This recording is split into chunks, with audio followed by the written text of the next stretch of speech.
Hello again, true crime fans. We've got another mysterious case to explore. The case of Samantha Josephson.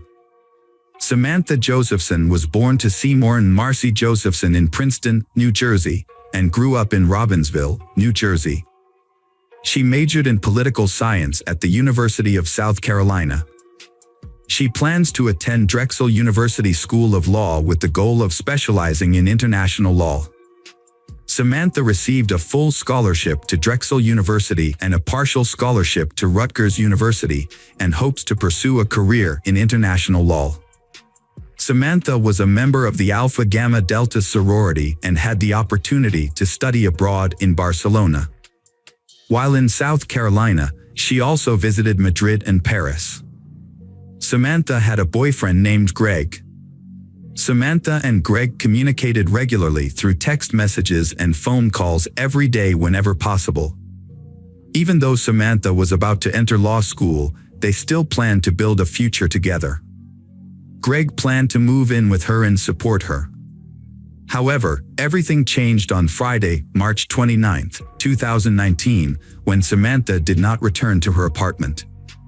On March 28, 2019, Samantha decided to hang out with her roommate and friends in Columbia, South Carolina. Although her boyfriend, Greg, was unable to come along, the group visited several bars before ending up at the Bird Dog Bar in 5 Points, a popular place for students to socialize. Samantha was hanging out with friends, but she kept texting her boyfriend, Greg. She wanted him to drive to Columbia to be with her. However, they had plans to meet up the following weekend, so Greg decided not to go to Columbia with her. He kept in regular contact with Samantha. Around 2 a.m., Samantha left and returned to her apartment alone. She called an Uber to get home. Samantha was waiting for an Uber. While waiting, she talked to Greg on the phone at around 2:04 a.m. and told him she was on her way home. She had used Uber many times before to get to and from bars. Shortly after requesting a ride, a car pulled up at the curb where Samantha walked up to the car, realized it wasn't hers, and then turned around to return to her spot on the sidewalk. She was wearing an orange shirt and black pants. After some time, a black Chevrolet Impala pulled up in front of Samantha. She said goodbye to Greg, assuming the Impala was her ride. She opened the door, exchanged a quick word with the driver, and got into the back seat. The car sped off immediately. Meanwhile, the actual Uber she had ordered arrived at the pickup location, but the driver couldn't find Samantha and eventually canceled the request and left. The black Chevrolet Impala circled the area several times before targeting Samantha. This behavior suggests that the driver was aware of the college students who congregated on 5 Point streets after the bars closed, waiting for the car to leave. Meanwhile, Samantha's boyfriend, Greg, had been tracking her movements using the Find My Friends app to make sure she got home safely. He noticed that she was moving in the opposite direction of her apartment, which initially did not raise any concerns because he thought she might be visiting a friend. However, when he texted her to check in, he received no response. Greg tried calling Samantha, but she didn't answer. He sent her multiple texts, but they showed up as delivered, not read. This meant Samantha wasn't reading his messages. Her phone's location stopped sharing, which surprised Greg because it had never happened before. He thought maybe she had left her phone in the Uber. Concerned, Greg contacted her friends and roommate to see if they had heard from her or if she had made it home safely. However, no one had any news about her whereabouts. Greg decided to rest, hoping Samantha would show up tomorrow morning. The next morning, Samantha was missing. Her roommates filed a missing person report. Her boyfriend, Greg, drove 2 hours to Columbia to help search for her. Shortly after the report was filed, a group of turkey hunters found the body of a young woman in a wooded area in New Zion, about 65 miles from 5 Points. The hunters immediately called 911 after the discovery, and the local sheriff's office quickly dispatched deputies to the scene. The body was later confirmed to be Samantha Josephson. An autopsy revealed that Samantha's body had more than 120 separate stab wounds, affecting multiple areas, including her face, head, neck, arms, torso, legs, and feet. In an attempt to defend herself, her fingernails were severely damaged as she tried to evade a sharp object. Evidence suggested a double-edged knife had been used, and she had then been dragged into the woods. An autopsy revealed that her body contained only 20 milliliters of blood. Samantha had suffered severe blood loss.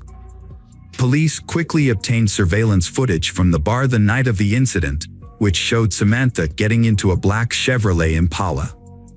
The footage showed the car circling the block several times. Police discovered that Samantha had accidentally gotten into the killer's car, thinking it was her Uber. The Uber that Samantha had called arrived a short time later. However, when the driver realized that Samantha was not there, he canceled the ride and left. Police believe that the suspect may have used a childproof lock to lock her inside, as when the childproof lock is on, the doors can only be opened from the outside of the car, so Samantha would not have been able to get out at that point. A description of the vehicle was released to the public in hopes of identifying the perpetrator, and shortly after, police spotted a black Chevrolet Impala during a 3 a.m. patrol on March 30th, while patrolling the area where Samantha was abducted. When the police stopped the car, the driver immediately jumped out and started running. After a short chase, he was arrested. When police checked his ID, they discovered that the man arrested was Nathaniel Rowland, 24, of New Zion. During a search of the vehicle, patrol officers discovered a child car seat in the back, surrounded by blood stains. This discovery prompted them to call for backup. As police suspected it was a crime scene, homicide detectives were called to investigate and conducted a thorough search of the vehicle. They discovered multiple blood stains on the passenger seat and in the trunk, as well as a bloody footprint on one of the rear windows. Samantha's cell phone was found on the floor of the car. Police later discovered that Nathaniel had tried to sell it to a pawn shop earlier that day, but he had refused their offer of $125 and left the phone in the car. Police also found that the child locks were activated, which Nathaniel had used to lock Samantha inside. Several cleaning products, including bleach, window cleaner, and antibacterial wipes, were found in the car. Nathaniel had cleaned his car, but there was still a trace of blood in the car.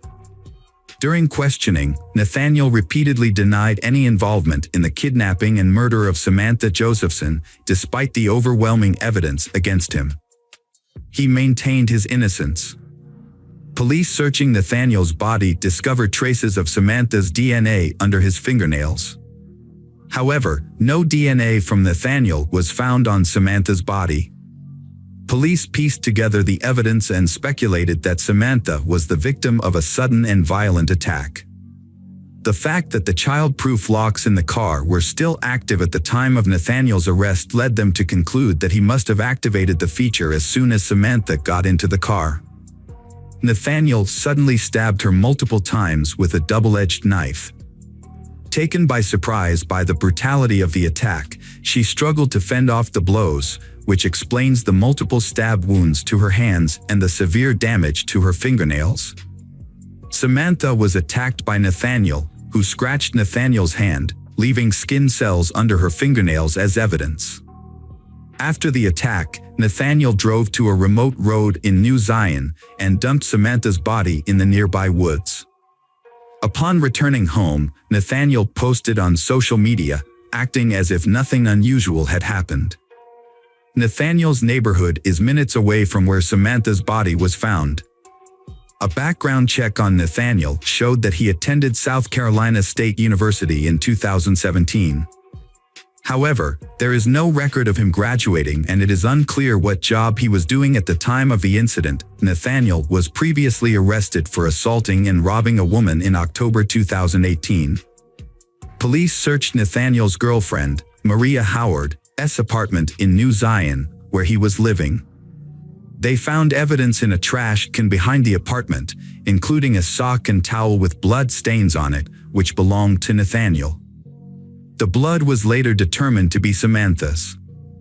Police also discovered a blood-stained white cloth, duct tape, bleach wipes with blood on them, and a double-edged knife with obvious blood stains. Tests later confirmed that blood found on the double-edged knife, bed sheets, car, and bleach wipes matched Samantha Josephson. Nathaniel was charged with kidnapping and murder. The trial took place. Nathaniel maintained his innocence despite overwhelming evidence against him. In the summer of 2021, Nathaniel's defense team argued that he was innocent, as there was no DNA of his on Samantha. Prosecutors countered Nathaniel's claim of innocence with a large amount of evidence gathered in the case. Key evidence included CCTV footage showing Nathaniel's car picking up Samantha in 5 points and driving away, as well as several incriminating physical pieces of evidence found in his car. Additionally, cell phone tracking showed that Nathaniel and Samantha's phones were in the same location at the time of the murder. Furthermore, Nathaniel lived near where Samantha's body was discovered.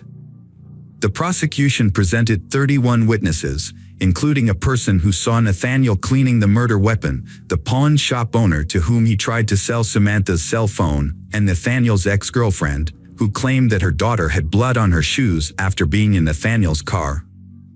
After the murder, Nathaniel did not contact any witnesses to testify in his favor, and no members of Nathaniel's family came forward to defend him.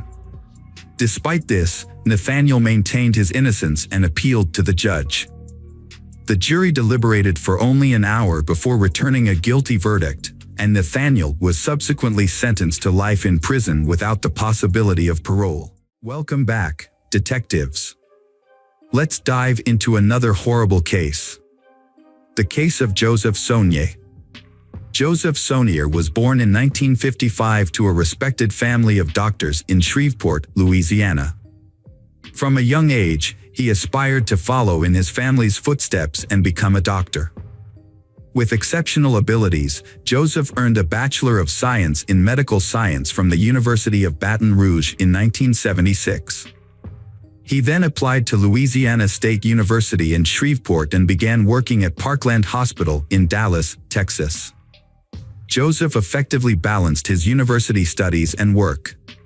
He consistently refined his knowledge through hands-on experience at the hospital. The hospital management recognized Joseph's success and dedication, and in his final year of training, he was appointed chief resident.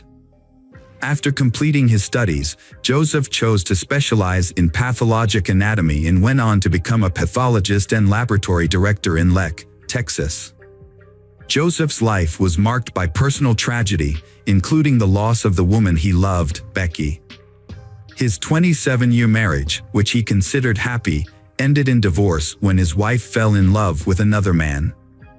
Joseph accepted her decision and agreed to the divorce, believing that the woman he loved had found happiness. Joseph had a strong sense of responsibility and nobility.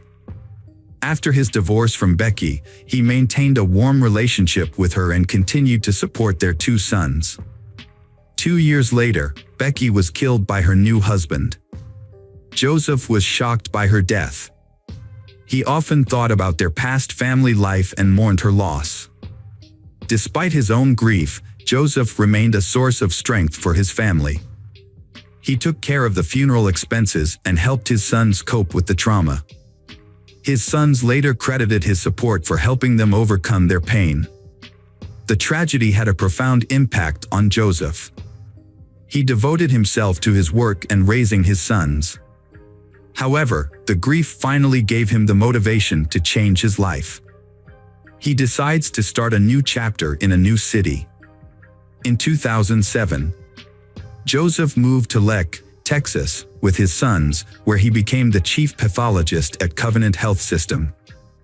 Feeling the need for a change, Joseph enrolled in a local dance studio. He enjoyed the classes and met new women, which helped fill the void in his life. A few times, Joseph attempted to form connections with his dance partners, but it never worked out. That was until Michelle Tina walked into his dance class on a warm summer evening. Her elegance, poise, sense of humor, and sparkling eyes immediately caught his attention. Her radiant smile illuminated the room, and Joseph knew right then that she was the one he had been searching for.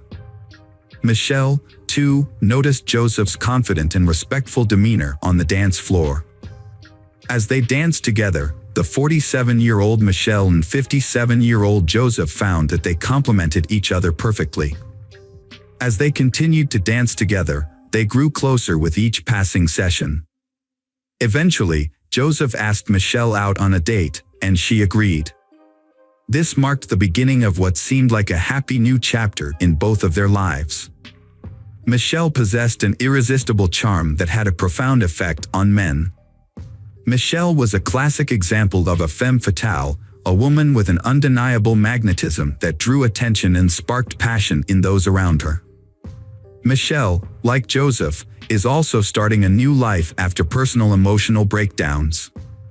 She is running away from the fear and anxiety associated with Mike Dixon, owner of a private clinic for cosmetic surgery. Michelle met Mike in 2008 when she came in for Botox injections.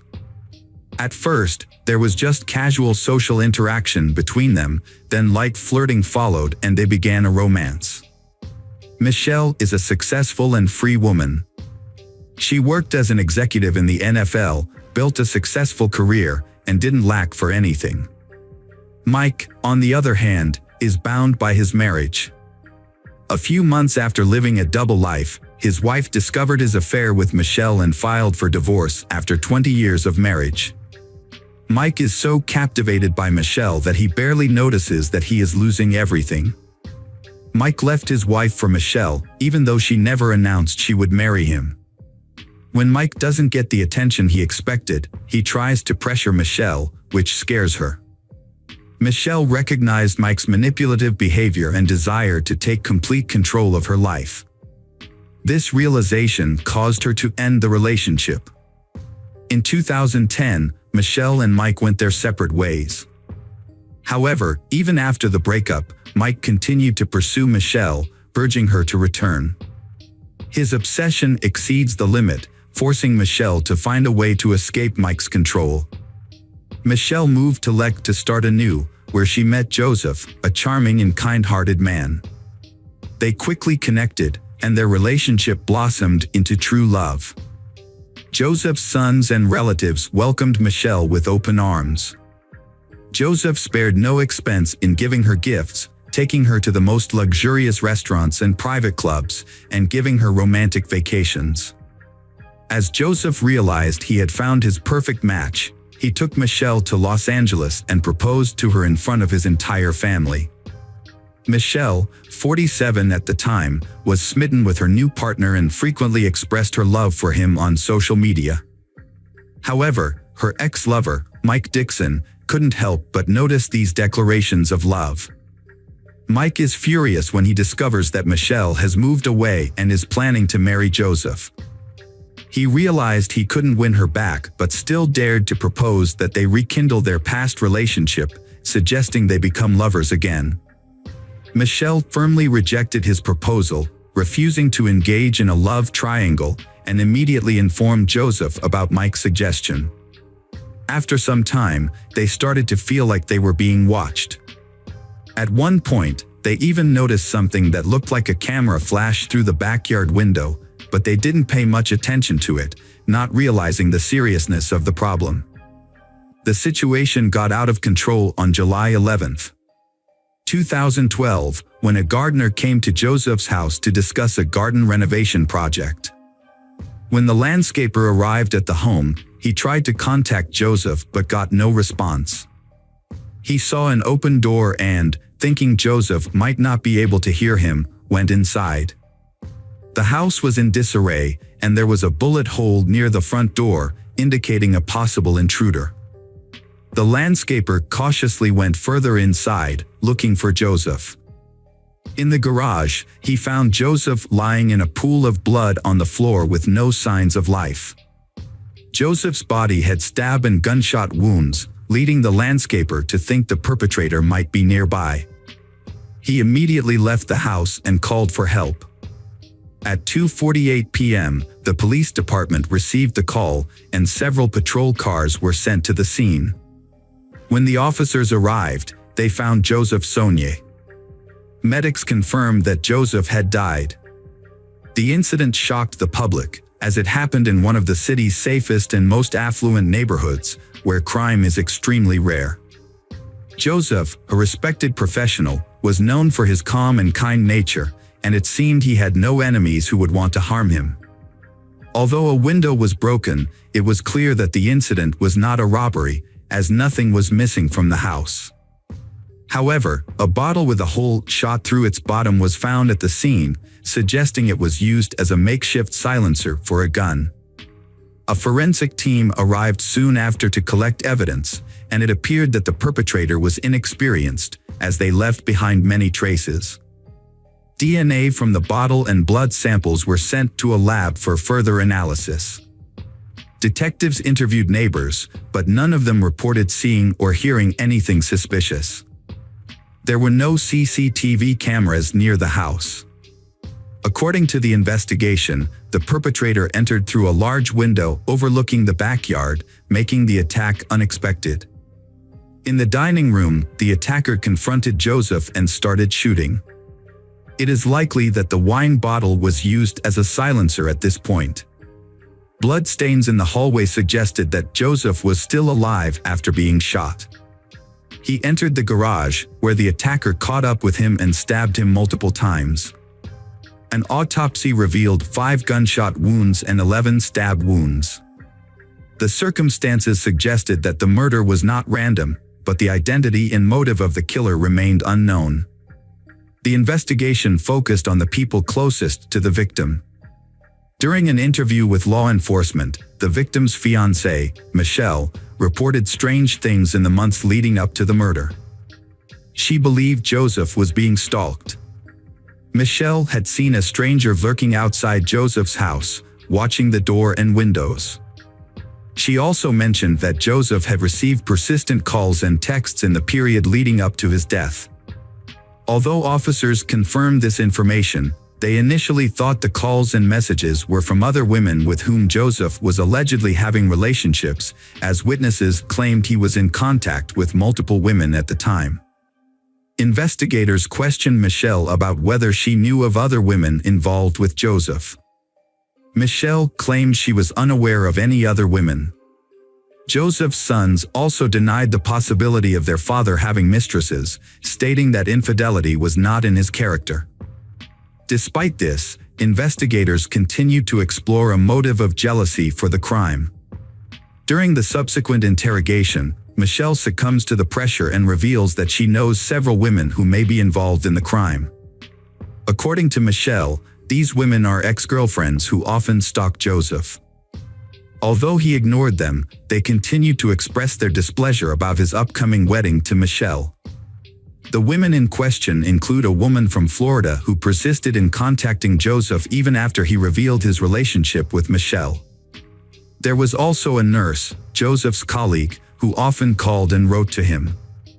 Additionally, a woman whose daughter sent a letter accusing Joseph of abandoning them shortly before the murder.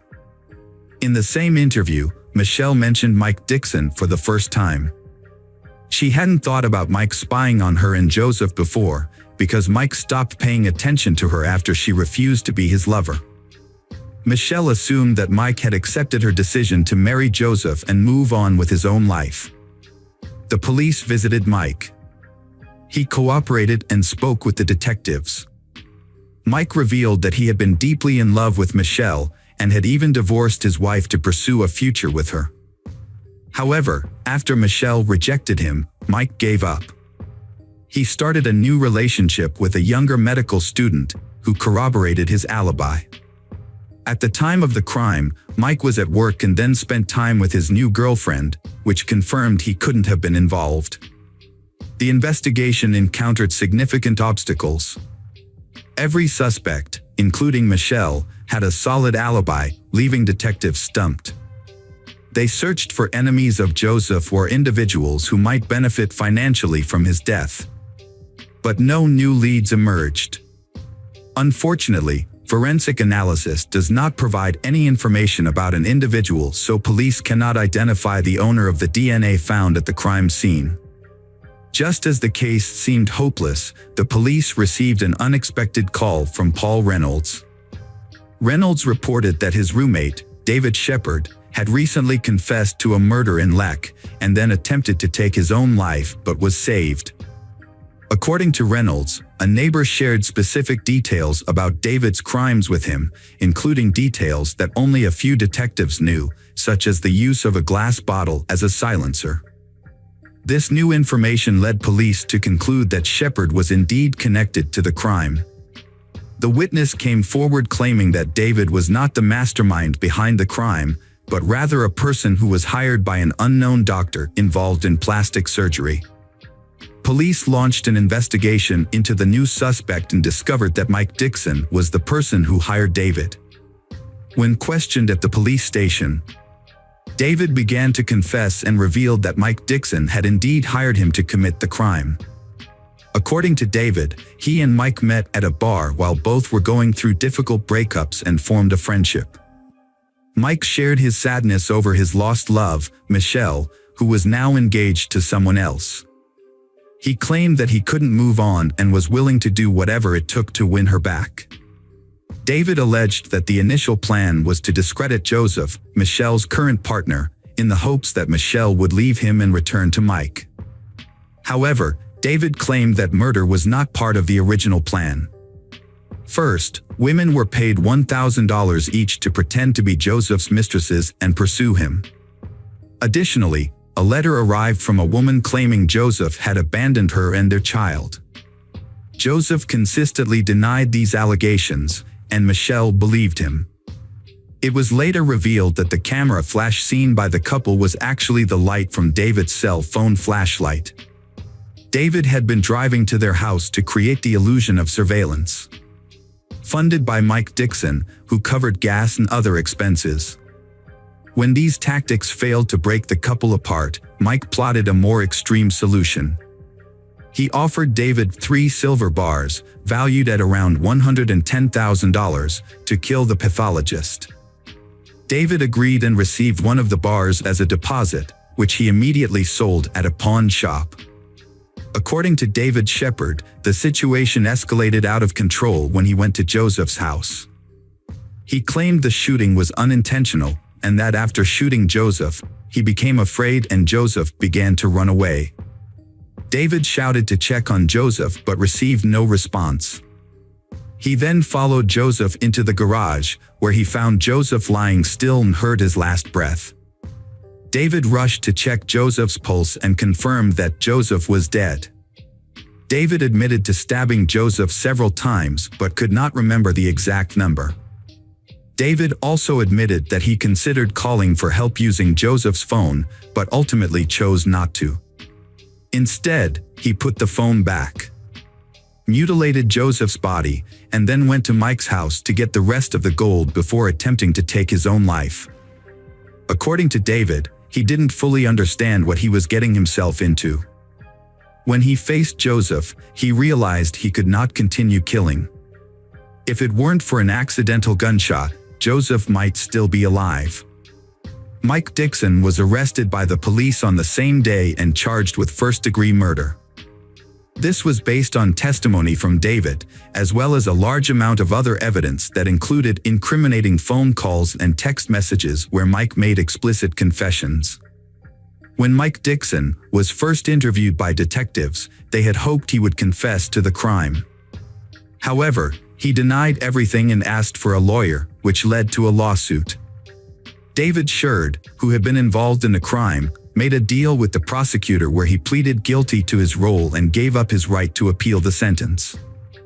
As a result of this deal, David received a life sentence without the possibility of parole, instead of the death penalty.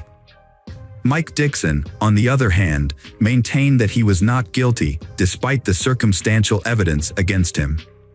However, in a surprising turn of events, David, who was a key witness for the prosecution, changed his story during the trial.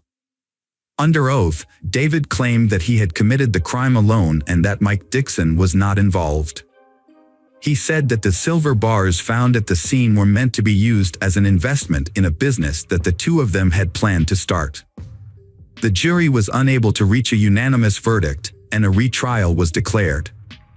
The second trial occurred in 2016, resulting in Mike's conviction for first-degree murder and a life sentence without parole. However, his lawyer successfully appealed the judgment, and it was overturned.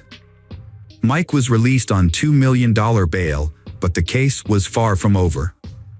The prosecution sought to reinstate the original sentence through the state's highest criminal court, which would have otherwise led to a third trial. On February 11, 2019, the prosecution's motion was granted, and in April 2020, Mike's bail was revoked, prompting a new arrest warrant. The Texas Court of Criminal Appeals ultimately reversed the lower court's decision, reinstating Mike's life sentence without parole. The judge ordered Mike to continue serving his sentence, and he is currently incarcerated in a Texas prison. Hello friends. Welcome to our channel. Today we're going to take a look at another horrible case with you, the case of the Ortega family. Born in March 1986, Paula was the second child in a large family. She excelled at Dario Figaro Alara School and later attended the Polytechnic University, where she developed a keen interest in the hospitality industry. After her studies, Paula actively contributed to the growth of her family's business, which specialized in party goods manufacturing. The Ortega Alcocer family was well-to-do and renowned in Sangolquí and neighboring Ecuadorian towns. Paula's dad built a successful party goods business in Ecuador, producing balloons, piñatas, and more. The family opened stores in Sangolquí and Quito, with each member contributing. Paula managed a store and started a party planning service which flourished, bringing joy to people and fulfilling her. Paula Ortega's personal life struggled despite her family's business success. Her first marriage to Carlos Pedro was unhappy due to his alcoholism, infidelity, and theft. After their daughter's birth, Carlos's behavior worsened, leading Paula to end the marriage. With family support and her passion for work, Paula regained a sense of normalcy and hope. A decade after her previous experiences, Paula met Christian Diego, a tall, dark-haired, and handsome man who was 4 years her junior. Despite having lost faith in finding a worthy partner, Paula was initially cautious around Christian, who was persistent in his pursuit of her. However, Christian soon won her over with his calm and reliable nature, forming a strong bond with Paula's daughter, which greatly impressed her. After 2 years of dating, Paula's heart finally warmed up to Christian, and they decided to tie the knot in a beautiful wedding ceremony. Christian took on a paternal role, embracing Paula's daughter as his own, and soon they welcomed another daughter, Maria, into their family. During their 5-year marriage, Christian fully integrated into Paula's father's company, taking on a key role in finding locations for new stores. This job frequently required him to travel, leaving Paula and their daughters at home. Coming from a humble working-class background, Christian had always harbored ambitions of owning a large business one day. Unfortunately, some individuals are skilled at hiding their dark side, and it's possible to live alongside ruthless criminals for years without ever suspecting a thing. But the truth always has a way of revealing itself, often in the most unexpected and explosive ways. Paula Ortega and her husband Christian seemed like the perfect couple to those around them, with a happy and successful relationship. But beneath the surface, things were not as they appeared. After Paula's father passed away in 2020 following a long illness, the family's business began to fall apart. Christian, driven by a desire for power and wealth, tried to take Paula's father's place, but his lack of business skills led to a string of failed deals. Frustrated, Christian started taking out his anger on his family, initially in secret, but soon openly abandoning them for a life of partying and recklessness. Without Paula's father to keep him in check, Christian's true nature began to emerge, marked by a string of affairs and heavy drinking. Paula was determined not to repeat the mistakes of her previous traumatic marriage, and she refused to tolerate Christian's abusive behavior. Their home had become a war zone, with Christian's true nature, an ambitious egoist who craved power and obedience, on full display. After a particularly vicious argument, Paula secretly filed for divorce, fearing Christian's reaction. However, when Christian discovered her plans, his behavior abruptly changed. Desperate to maintain his position in the family and avoid losing his comfortable lifestyle, he reformed his ways and appeared to transform for the better. He expressed remorse, claiming to be confused and overwhelmed, and professed his love and appreciation for his family. Paula, still hesitant to be alone again, was convinced by Christian's eloquence to give him another chance. Christian suggested a romantic dinner at home, and Paula agreed, sending their daughters to her parents' house to prepare for the evening. Despite her reservations, she was excited to recreate a happy family atmosphere. The evening at the Ortega home was filled with celebration and comfort. The living room was decorated with festive garlands, and the dining table was warmly lit by candles. Christian poured a bottle of dry white wine while Paula served a hot meal. The night seemed to be a genuine step towards reconciliation, until Christian suddenly made a shocking proposal that disrupted the peaceful atmosphere. Christian confessed to his wife a costly mistake in his bid to take over the family business, causing significant losses.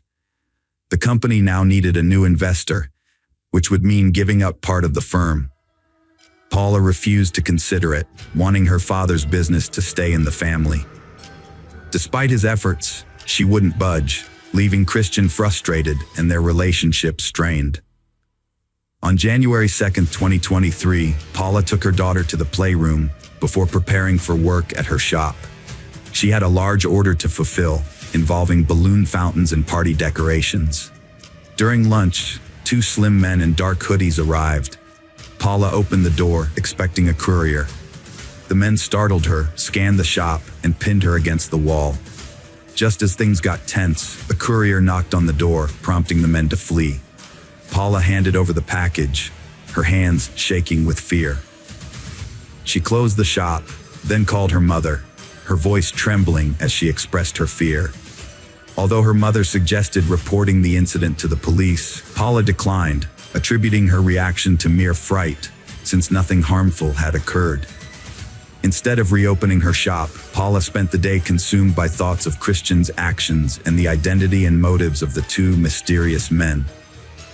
Seeking comfort, she took a stroll through the city, stopping at a cafe for coffee and walking through the park to clear her head.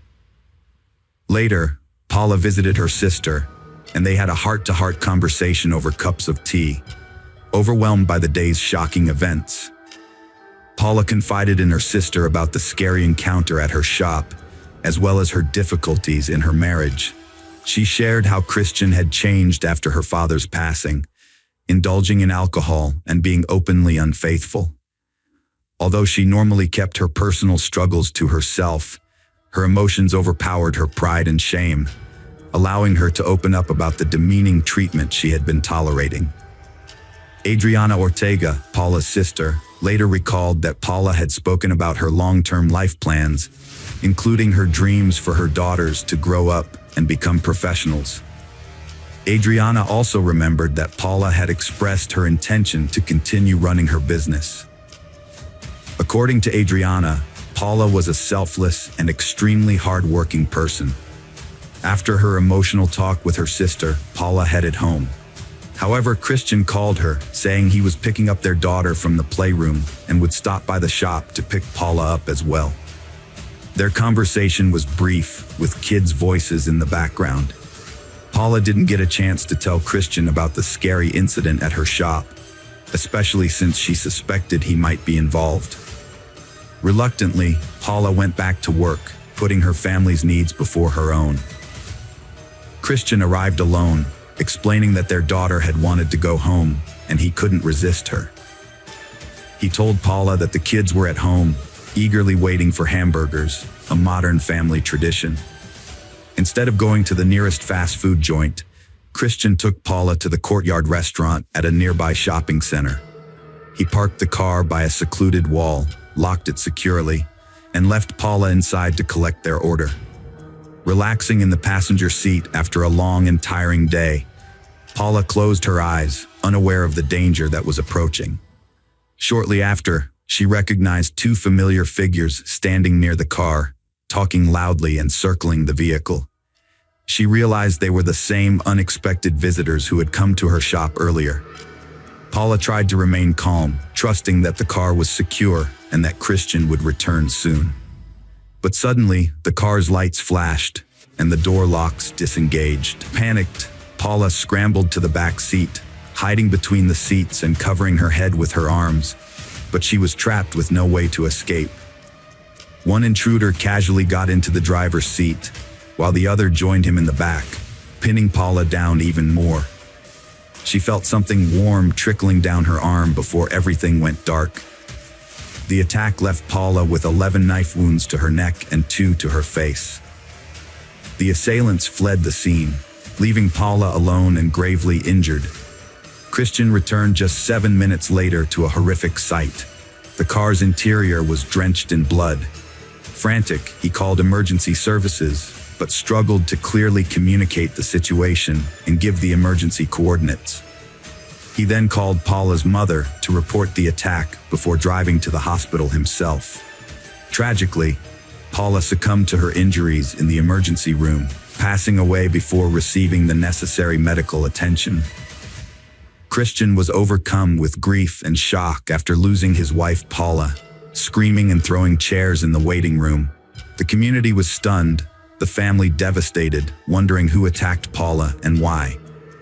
Initially, the prosecution thought it was a robbery gone wrong, citing the stolen $600 and gold necklace. Security footage showed 2 men in hoodies visiting her store, but their faces were unclear. 2 months after Paula's death, her family sought justice, but the case stalled. However, Adriana, Paula's sister, revealed a crucial conversation with Paula, which cast doubt on Christian's innocence. She exposed Christian's infidelity and violence, and Paula's consideration of divorce, giving him a motive to kill. The prosecution then searched the couple's home, finding incriminating messages on Christian's phone and a document to transfer the company, which Paula refused to sign. After the incident, Christian was investigated for suspected homicide. New evidence revealed a complex web of deceit in the couple's relationship. 2 weeks later, it was discovered Christian had transferred $2,000 to an unknown woman's account, adding to suspicion. The most shocking aspect was Christian using Paula's account to make a payment while she was dying, instead of helping her. The woman who received the $2,000 transfer from Christian on January 2, 2005, was identified as 28-year-old Laura Castillo. She was questioned by the police and revealed that her bank card had gone missing a couple of days prior, but she hadn't thought much of it since her brother often used it. Despite denying any connection to Christian, Laura's solid alibi during the incident ruled her out as a suspect, and she was released. The case stalled again until Laura returned to police, saying her brother had given back her bank card. She described him, matching one of the surveillance camera images near the crime scene. One attacker had forgotten his hood, revealing Byron and Morton Castillo, repeat offenders with a long criminal record. They were arrested, leaving the question, what linked these criminals to respected family man Christian? Paula Ortega was a victim of a carjacking at a gas station on December 8, 2022. One man distracted her while his accomplice stole her car. Fortunately, her daughters weren't in the car. Surveillance footage identified the Castillo brothers, who'd targeted her before. Ironically, Paula had met them earlier that day. Christian's claim that thieves contacted him raised doubts about his innocence. He met them, recovering Paula's belongings, including her wallet. Experienced investigators were puzzled by Christian's boldness. Surveillance cameras identified the carjackers. Christian, under suspicion, created a new defense, claiming the brothers were extorting him. Police questioned suspects separately, telling them one had confessed. Martin Castillo buckled, admitting Christian paid him $2,000 to kill his wife, promising another $2,000 after. In a reenactment, Martin demonstrated how he inflicted 11 fatal stab wounds. He then calmly revealed the details of the arrangement. Martin also revealed that the theft of Paula's car and the attack on her shop were part of Christian's plan to put pressure on her. As it turned out, Paula lived a few hours longer than Christian had intended, on November 29, 2023. All three suspects appeared in court, where the prosecution presented a clear picture of the events surrounding the murder, pieced together from various sources. Forensic analysis of surveillance camera footage and audio recordings from the area where Christian had parked his car revealed a chilling and disturbing narrative. In a disturbing surveillance video, Christian Diego is seen getting out of his car and walking towards a shopping center elevator. Shortly after, he remotely unlocks his car from about half a block away, allowing two attackers to get in and assault Paula. The prosecutor's report highlights Christian's suspicious behavior after the attack, including repeatedly looking back, approaching the car, stopping, returning, pacing back and forth, and making phone calls. Remarkably, when he finds his wife bleeding heavily, he shows no shock or urgency to help her, instead driving her to a hospital that is far away. Christian's actions, meticulously recreated from surveillance footage, especially in the first 4 minutes after Paula's attack, are revealed to be cold and calculated as she remains alive but bleeding in the car. Standing nearby, Christian ruthlessly transfers money to his accomplices for their role in the assault. Paula's family lawyers are urging the court to consider these videos as factors that make the crime even more serious. The reconstructed sequence of events presented in court proves that the crime was planned in advance. Around 1:30 p.m., two individuals arrived at Paula's store, which happened to be near Christian's location. This suggests that the crime may have been planned to take place during the lunchtime closure when Paula was alone. However, prosecutor Marlon Calderon pointed out inconsistencies in the story, questioning how the assailants knew the couple would be at the store if they weren't following them, yet still managed to arrive on time to commit the crime. Christian's suspicious behavior, including not fully raising the car window, unlocking the doors near the store, pacing back and forth before helping his wife, making phone calls, and not seeking immediate medical attention at a nearby clinic, are key pieces of evidence that implicate him in orchestrating the murder. The trial of Christian and Paula Ortega exposed the dark truth of femicide, the intentional murder of women due to their gender. Despite Paula's professional success, Christian's youthful energy fueled his abuse and contempt towards her. Trapped in her own making, Paula enabled Christian's control until his sinister plot culminated in her tragic death. More than 10 witnesses, including neighbors, friends, and acquaintances, provided testimonies that, along with a thorough examination of internal and external family communications, revealed Christian's real intentions and goals. Without having the legal right to sign documents, Christian tried to force Paula to transfer her company shares to him. However, he failed. Although Christian did not physically harm Paula, he subjected her to severe psychological abuse, which he cleverly disguised as a perfect family life, as stated in the Prosecutor General's report. Video evidence led to Christian being placed in preventive isolation for being the mastermind behind the crimes. This measure is not the same as being arrested, but rather a strategy to neutralize a threat to society. After this action, Christian planned to flee the country. In the high-profile case against Christian Diego, who was accused of planning his wife's death, his defense team worked hard to portray him as a victim. However, they were unable to refute key evidence, including surveillance footage and fake company transfer documents. Desperate to avoid conviction, the defense attempted to portray the accused as mentally unstable, citing incidents of sudden rage. However, multiple psychiatrists evaluated Christian and deemed him competent to stand trial. As the situation grew dire, his defense counsel suggested he flee the country, asking if his passport was ready and proposing he buy a ticket to Panama for the next day. But this escape plan failed when Christian's search for Central American flight tickets alerted the authorities. The prosecutor swiftly detained Christian for 8 hours, then charged him and presented the case details to a judge specializing in domestic violence cases. Christian was held in preliminary detention pending trial, accused of being the mastermind behind a brutal act that left 2 young children orphaned and a family grieving the loss of their loved one. The Ortega family demanded justice for this heinous crime, emphasizing its devastating impact on the children and their loss. In a case that captivated public attention, the jury found Christian and his 2 accomplices guilty of a meticulously planned and intentional act of extreme brutality. The unremorseful trio was sentenced to 26 years in prison. The municipal authorities of Rumiñahui offer their condolences to the family and friends of Paula Alcácer, who tragically passed away. They extend their deepest sympathies to those affected by her loss, an esteemed businesswoman, friend, mother, and wife who made significant contributions to the canton's development and brought prosperity to those around her. Paula's case highlights the disturbing trend of violence against women, as reported by the Latin American Association for Alternative Developments, which revealed a staggering 332 fatalities in 2022 due to gender-based violence. Hello friends, welcome to our channel. Today we're going to take a look at another horrible case with you, the case of Jasmine Richardson. In town, the Richardson family was renowned for being exemplary.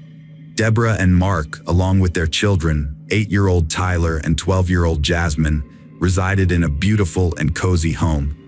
Like all Canadians, they were extremely hospitable and sociable. Their home frequently hosted guests, and the atmosphere was built on principles of love and respect. However, everything took a turn for the worse when their eldest daughter, Jasmine, entered puberty. The once calm girl underwent a drastic transformation. Firstly, her character changed. She became bold and frivolous.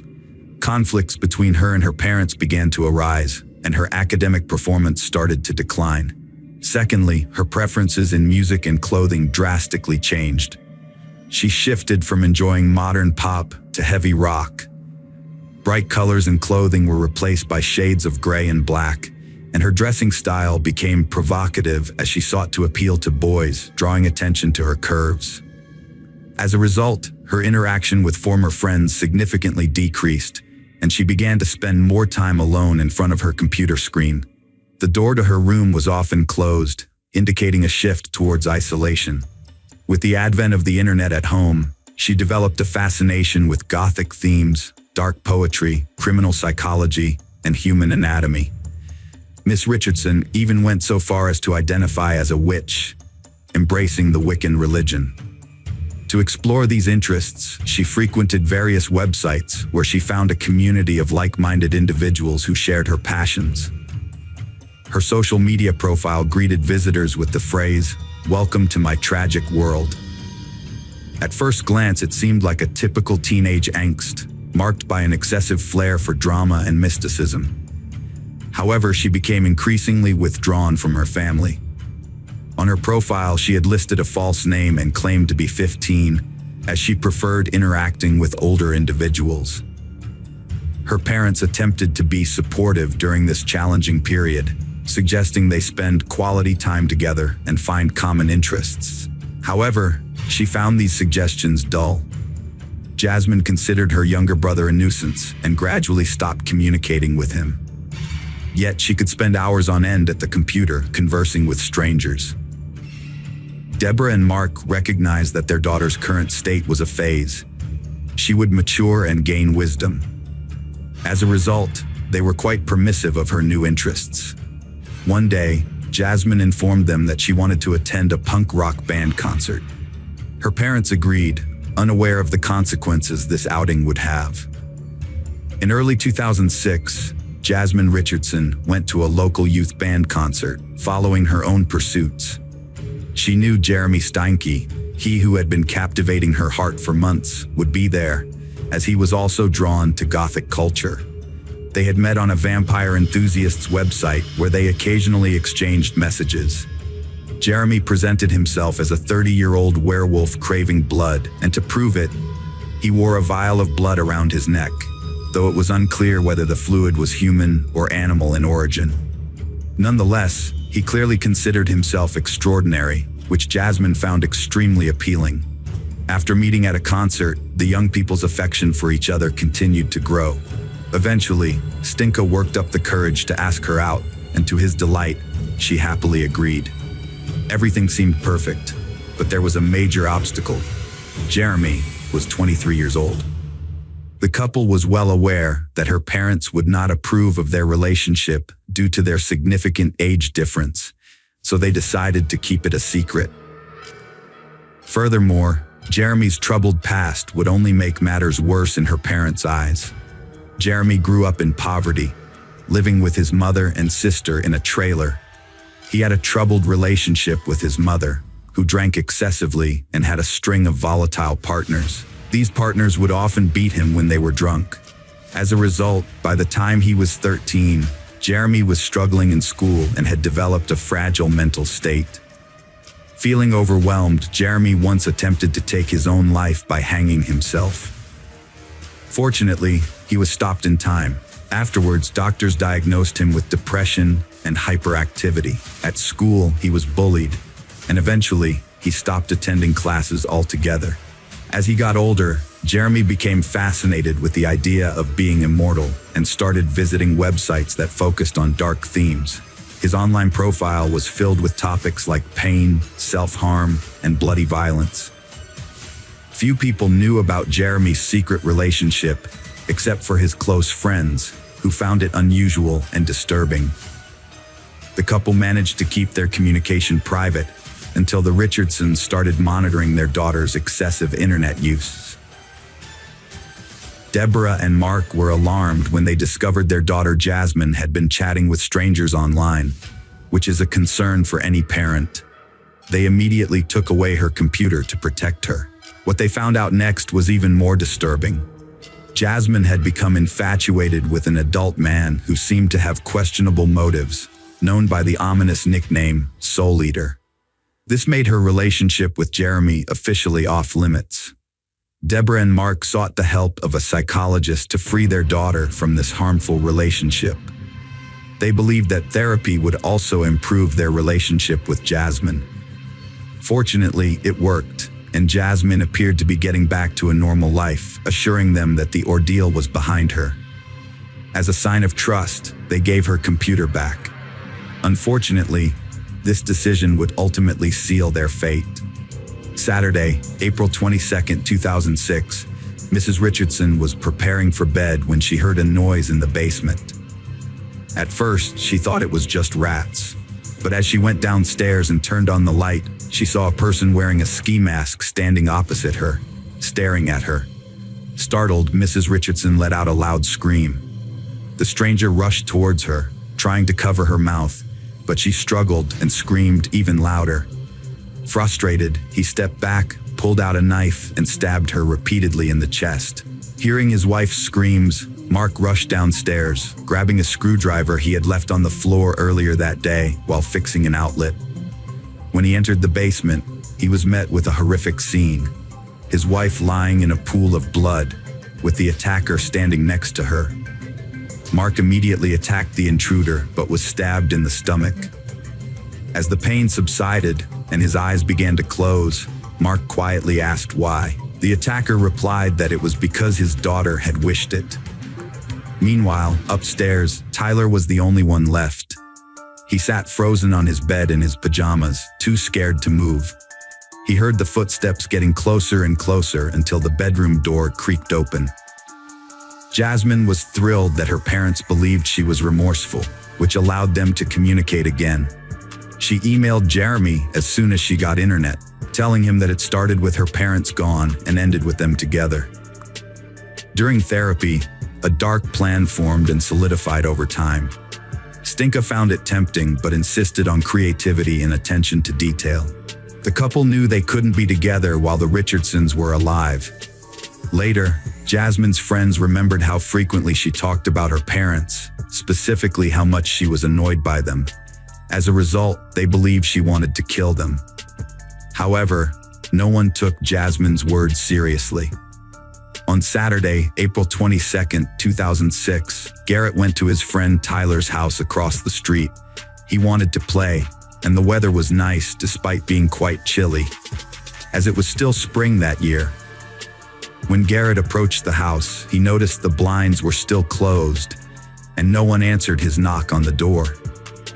This was unusual, as the Richardsons' car was parked in the driveway. Hoping to see someone, the curious child peeked into the living room window but saw no one. Then, Garrett decided to walk around to the back of the house, where he often played with Tyler in the basement. Peeking through the window, he saw something strange and disturbing on the floor, what appeared to be two people lying in a pool of blood. He informed his mother, who was initially skeptical. However, she decided to investigate the family across the street. Together, they approached the house, and Garrett pointed out the window he had looked through earlier. The woman was horrified by what she saw and immediately called emergency services, reporting that something was amiss at the Richardsons, as they appeared to be lying on the basement floor, covered in blood. The police responded quickly, breaking down the front door and descending to the basement, where Garrett and his mother had witnessed the scene. Upon entering the dark basement, the officers struggled to identify the bodies on the ground, which were severely mutilated and bloodied. However, it soon became clear that it was Mark and Deborah Richardson, and they had tragically lost their lives. The area was covered in blood, with splatters on the floor, walls, and even the ceiling, a gruesome scene that defied description. Later, the police conducted a thorough search of the house and discovered a small child in the upstairs children's room. The child was lying in bed surrounded by toys, with visible knife wounds and a deeply cut throat. The scene was gruesome, with blood splattered everywhere. The incident was unprecedented in Medicine Hat, with one officer later stating that it would take decades to erase the memory of what they had seen that day. After searching the house, the police discovered that one family member was missing, Jasmine, the Richardsons' eldest daughter. Since the attack seemed to have happened in the basement and her room, while the rest of the house was untouched and nothing was stolen, officers feared for her safety. The state of the bodies suggested the crime occurred the night before, with the perpetrator breaking in and attacking Jasmine's parents. But what had become of Jasmine, and where was she now? The police developed various theories, hoping that by chance, the girl might be safe somewhere outside the home, or that the perpetrator had kidnapped her and was holding her captive. They also considered the possibility of a ransom demand from relatives in the future. However, as time went by, they found no clear answers. As the investigation progressed, it became clear that the Richardson family were truly wonderful people, faithful spouses, and loving parents. They didn't deserve to have anyone wish death upon them. However, officers discovered that their eldest daughter had been causing trouble lately. This new information led to a shift in the tone of media announcements, and the investigation began to focus on locating a person of interest, 17-year-old Jasmine Richardson, who was referred to as JR in accordance with Canadian law, which protects the identities of minors. Jasmine and Jeremy Stank were identified as the wanted couple. Police questioned friends and acquaintances thinking they might be hiding with them, but this lead was a dead end. However, it revealed that the pair attended a party just hours after the crime, where Jasmine seemed unaffected, drinking and making a disturbing joke about carving up her parents, which the guests laughed off as a dark humor. A comic strip found in Jasmine's school locker further confirmed her involvement in the crime, as it detailed how she would deal with her family members alongside her boyfriend as her accomplice. Photos of the suspects were widely circulated, and it was only a matter of time before someone came forward with information about their whereabouts. Soon, a tip arrived, and the couple was spotted in the community of Leader, Saskatchewan, about 130 kilometers from Medicine Hat. Caught off guard, Jasmine Richardson and Jeremy Stank were found sleeping peacefully in a pickup truck and offered no resistance as they were taken to the police station. Jasmine was questioned first. She said she loved Stinka, and he felt the same, but their age and social differences were a problem. She claimed the Richardsons wouldn't have approved of their relationship. Jeremy, she said, killed her parents to be with her. When asked if she was involved, Jasmine denied it, saying she was out when it happened and only learned about it later. She accepted it because she loved Jeremy and ran away with him. Detectives struggled to crack the suspects, so they used a clever tactic. They planted an informant in Jeremy's cell who got him to spill details contradicting Jasmine's alibi. Jeremy confessed the murder plot was Jasmine's idea, and he only agreed after they took away her computer. He revealed he killed Deborah and Mark, while Jasmine killed her brother, and even begged him to kill Tyler too. After confessing, Miss Richardson was confronted with the recording and admitted to stabbing her brother out of mercy. She conceived the plan, confirmed by thousands of messages.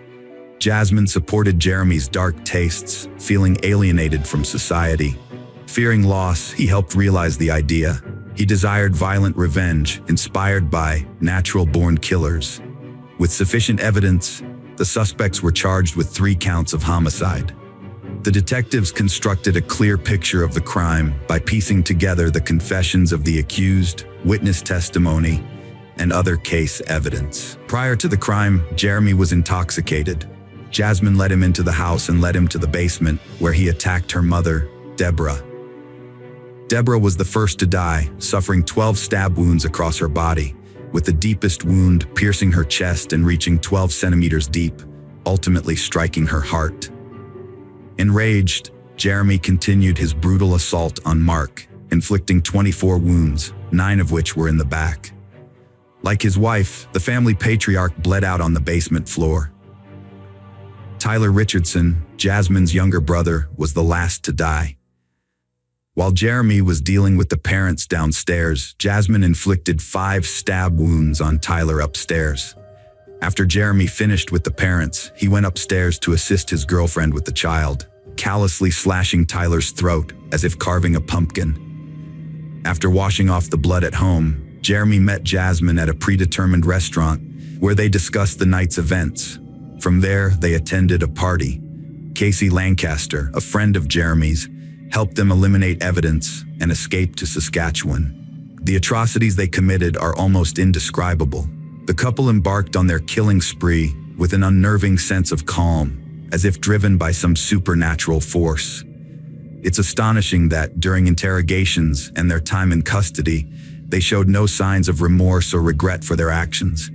While in detention, they exchanged letters, referring to themselves as legends and immortals. In one letter, Jeremy proposed to Jasmine, who happily accepted. However, their crazed love suddenly began to deteriorate, much like last year's snow.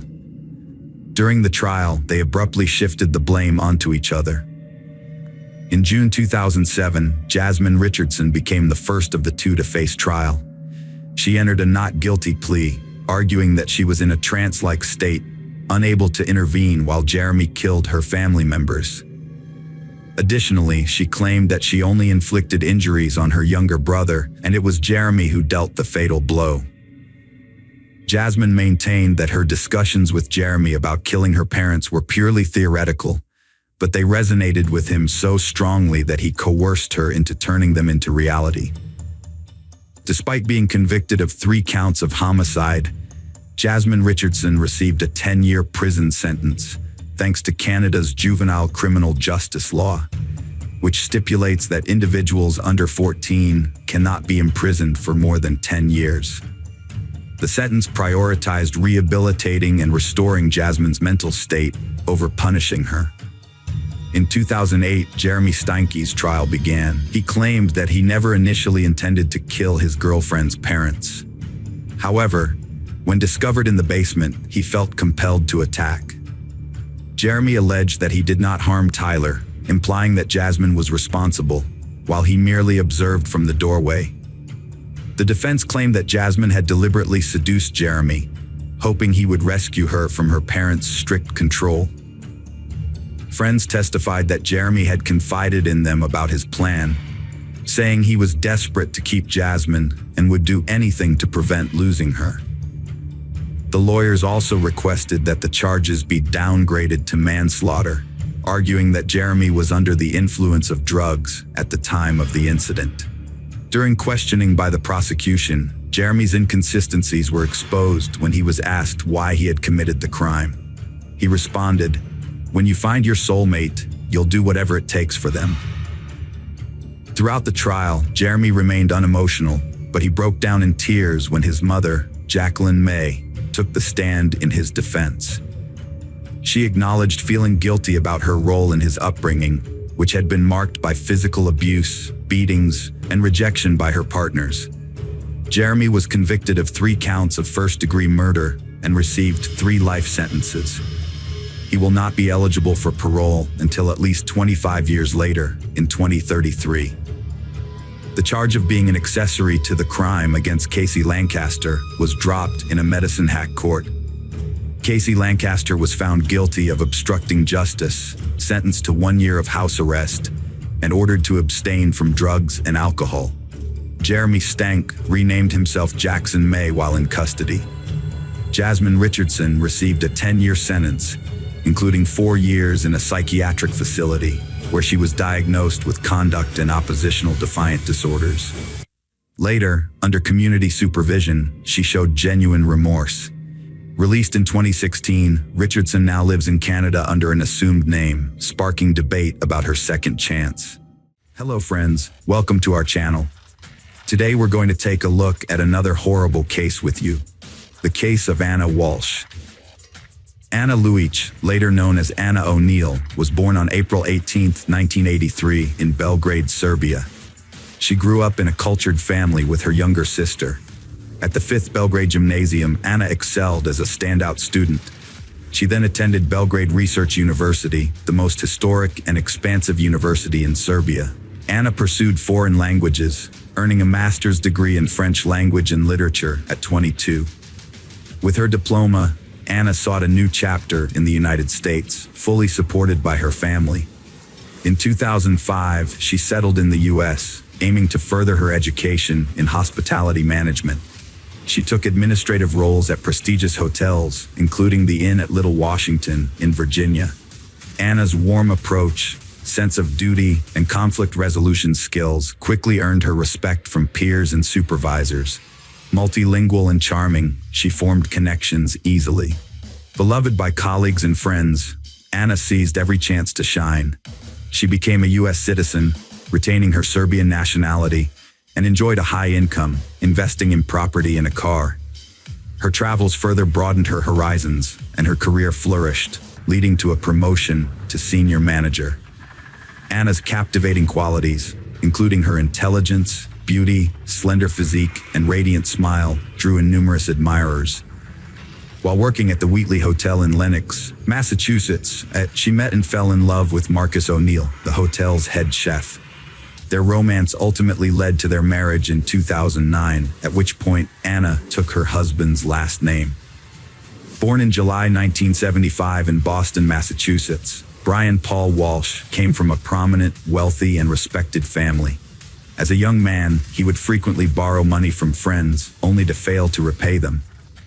During his college years, he would invite friends to dine at upscale restaurants, then use various tactics to manipulate others into covering his share of the bill.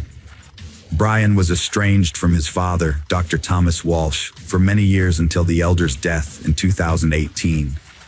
The estrangement dated back to when Brian fraudulently withdrew nearly $1 million from his father's personal account and disappeared with the money. Despite this, Dr. Walsh chose not to report the incident to the police and instead tried to persuade Brian to return the money voluntarily. However, when Brian refused, Dr. Walsh cut off all communication with him. By the time of the theft, Brian's parents had already divorced, and his father had started a new family. In response to Brian's actions, Dr. Walsh decided to remove him from his life and will. After Dr. Walsh's passing, Brian reappeared and filed a lawsuit claiming that the will was forged by the doctor's widow and younger children to deny him his rightful inheritance. However, Brian was unable to prove his claims and received no part of the estate. Those who knew Brian described him as greedy, malevolent, and cruel, with a tendency towards violence and a lack of emotional control. He often relied on force to achieve his goals and became dangerous during bouts of anger. In the late 2000s, Brian received treatment in a psychiatric clinic to address his rage issues, during which he was officially diagnosed with sociopathy. Brian and Anna first met in 2014 when Anna was working as a senior reservation manager at the Wheatle Hotel in Massachusetts. At the time, she was married to Marcus O'Neill, who was also employed at the hotel. Brian, who was a guest at the hotel, was immediately drawn to Anna's charm. Despite knowing she was already married, Brian continued to show her increasing attention, which eventually became insistent. Used to getting his way, Brian persisted in pursuing Anna, even after she rejected him. He managed to get her phone number and home address where she lived with her husband and began to harass them relentlessly. In 2015, the Anna were forced to seek police protection from Brian's constant harassment, which continued day and night. Brian would show up at Anna's workplace, call her at home, and send her messages, demanding she leave her husband for him. The situation took a dark turn when Brian threatened to harm Anna and her husband if she didn't comply with his demands. What triggered Anna's change of heart remains unclear, but a year after seeking police protection, she unexpectedly divorced her husband. Months later, Brian became her second husband. They settled into a luxurious home in Quezon, Massachusetts, an upscale neighborhood about 20 miles southeast of Boston. They had 3 sons in quick succession, with the boys being 2, 4, and 6 years old at the time of Anna's disappearance. Despite having a demanding job, Anna successfully balanced her career with motherhood, never taking maternity leave. She became the regional general manager at Tishman Speyer, a real estate company, earning a high salary and becoming the primary breadwinner for the family. Due to her frequent business trips to Washington, D.C., she also bought a second home in her name, where she stayed during these trips. To help take care of their children during her absences, Anna relied on visiting nannies. Meanwhile, Brian was unemployed while his wife was building their family and advancing her career. He had spent most of the $1 million he had taken from his father, and all of Anna's acquisitions were registered in her name. As a result, Brian was actively searching for ways to generate effortless income. Before marrying Anna, Brian had formed a connection with a wealthy individual in South Korea, whose family possessed an impressive art collection. After returning to the U.S., Brian maintained this connection and was unexpectedly asked by his friend to assist in selling several Andy Warhol paintings. Instead of just earning a commission, Brian decided to profit from the transaction. He gained access to a series of abstract Warhol paintings titled Shadow and appraised each one, obtaining authenticity certificates. Then, he created copies of both the paintings and documents. Brian found artists who could create precise replicas, convincing them he needed backups, since each original was worth around $250,000. For several years, he successfully sold fake paintings as originals to collectors worldwide. However, one buyer, an expert in Andy Warhol's work, quickly identified a forgery and sued Brian. The FBI investigated, and in April 2021, Brian pleaded guilty to selling counterfeit art. He was placed under house arrest after his lawyer negotiated a deal, requiring him to return the proceeds to the buyers and avoid prison time. Brian was under house arrest, but he was allowed to leave his house twice a day for specific activities. He could drive his children to and from school and had a 2.5-hour window in the morning to visit a limited list of approved places in his neighborhood, such as stores, pharmacies, and dry cleaners, to buy essential items. On December 31st, 2022, Mrs. Anna Walsh mysteriously disappeared. The Walsh family had planned to celebrate New Year's Eve together at home, just the 5 of them, Anna, Brian, and their 3 young sons. After the boys went to bed early, Anna and Brian stayed at the dinner table. That evening, Anna posted a message on social media, wishing everyone a happy new year and hinting that the past year had been tough, but she and Brian were still together. Anna was scheduled to fly to Washington, D.C. for work on January 3rd, but when she failed to show up, her employer Tishman Speyer reported her missing to the police on January 4th. Brian also reported her missing, worried that he hadn't been able to contact her for days. According to Brian, he last saw Anna on January 1st when she woke him up early in the morning, claiming she had to go to work due to some issues and her boss had asked her to come in earlier than planned. He believed she then headed to the airport with only a few belongings. However, several inconsistencies in the case soon arose.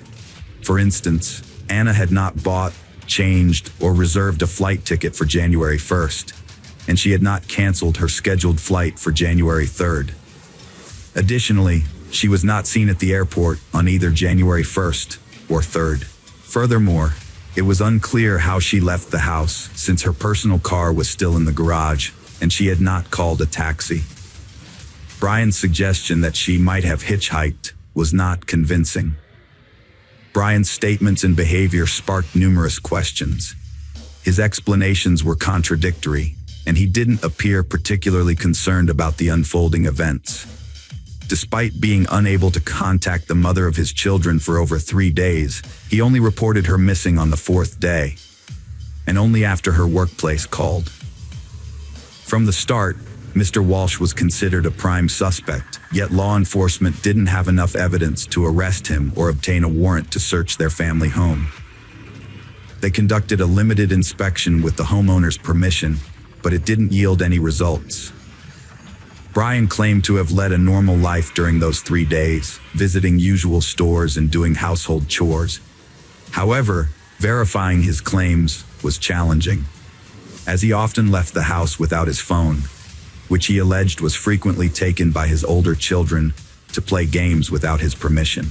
On January 5th, the police issued a public appeal on TV, showing a photo of Anna and asking anyone who knew her whereabouts or what had happened to her to contact the authorities immediately.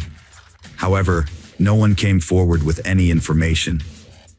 The last time Anna had been in touch with anyone was on December 31st, when she made phone calls to her mother and sister. Her husband was the last person known to have seen her. Surveillance cameras in the neighborhood did not capture any footage of Anna on the morning of January 1st, making it seem as though she had never left her home. In contrast, her husband was recorded leaving and returning to their home several times, but it was impossible to determine where he had gone. His claim of visiting a supermarket was proven to be false, as his vehicle was not seen on any routes to the store, and he was not spotted inside. It wasn't until January 8th that Brian was arrested for making false statements and was taken in for questioning at the police station. His home was finally searched, and it was discovered that on January 1st, he had visited a hardware store in a different area, which was not on the list of approved locations he was allowed to visit while under house arrest. At the hardware store, Brian spent nearly $500 on a large quantity of cleaning supplies, including plastic sheeting, duct tape, a mop and bucket, and utility rags. He paid in cash, likely hoping to keep his visit secret. During a search of the Walsh family home, disturbing discoveries were made. Although the house appeared normal at first, with no signs of struggle or bloodstains, the basement told a different story. Law enforcement officers found smeared bloodstains everywhere, along with a bloodied knife and saw wrapped in towels, hidden among the clutter. Brian had previously admitted to visiting his mother's home on January 3rd, claiming he needed to help her with household tasks due to her poor health.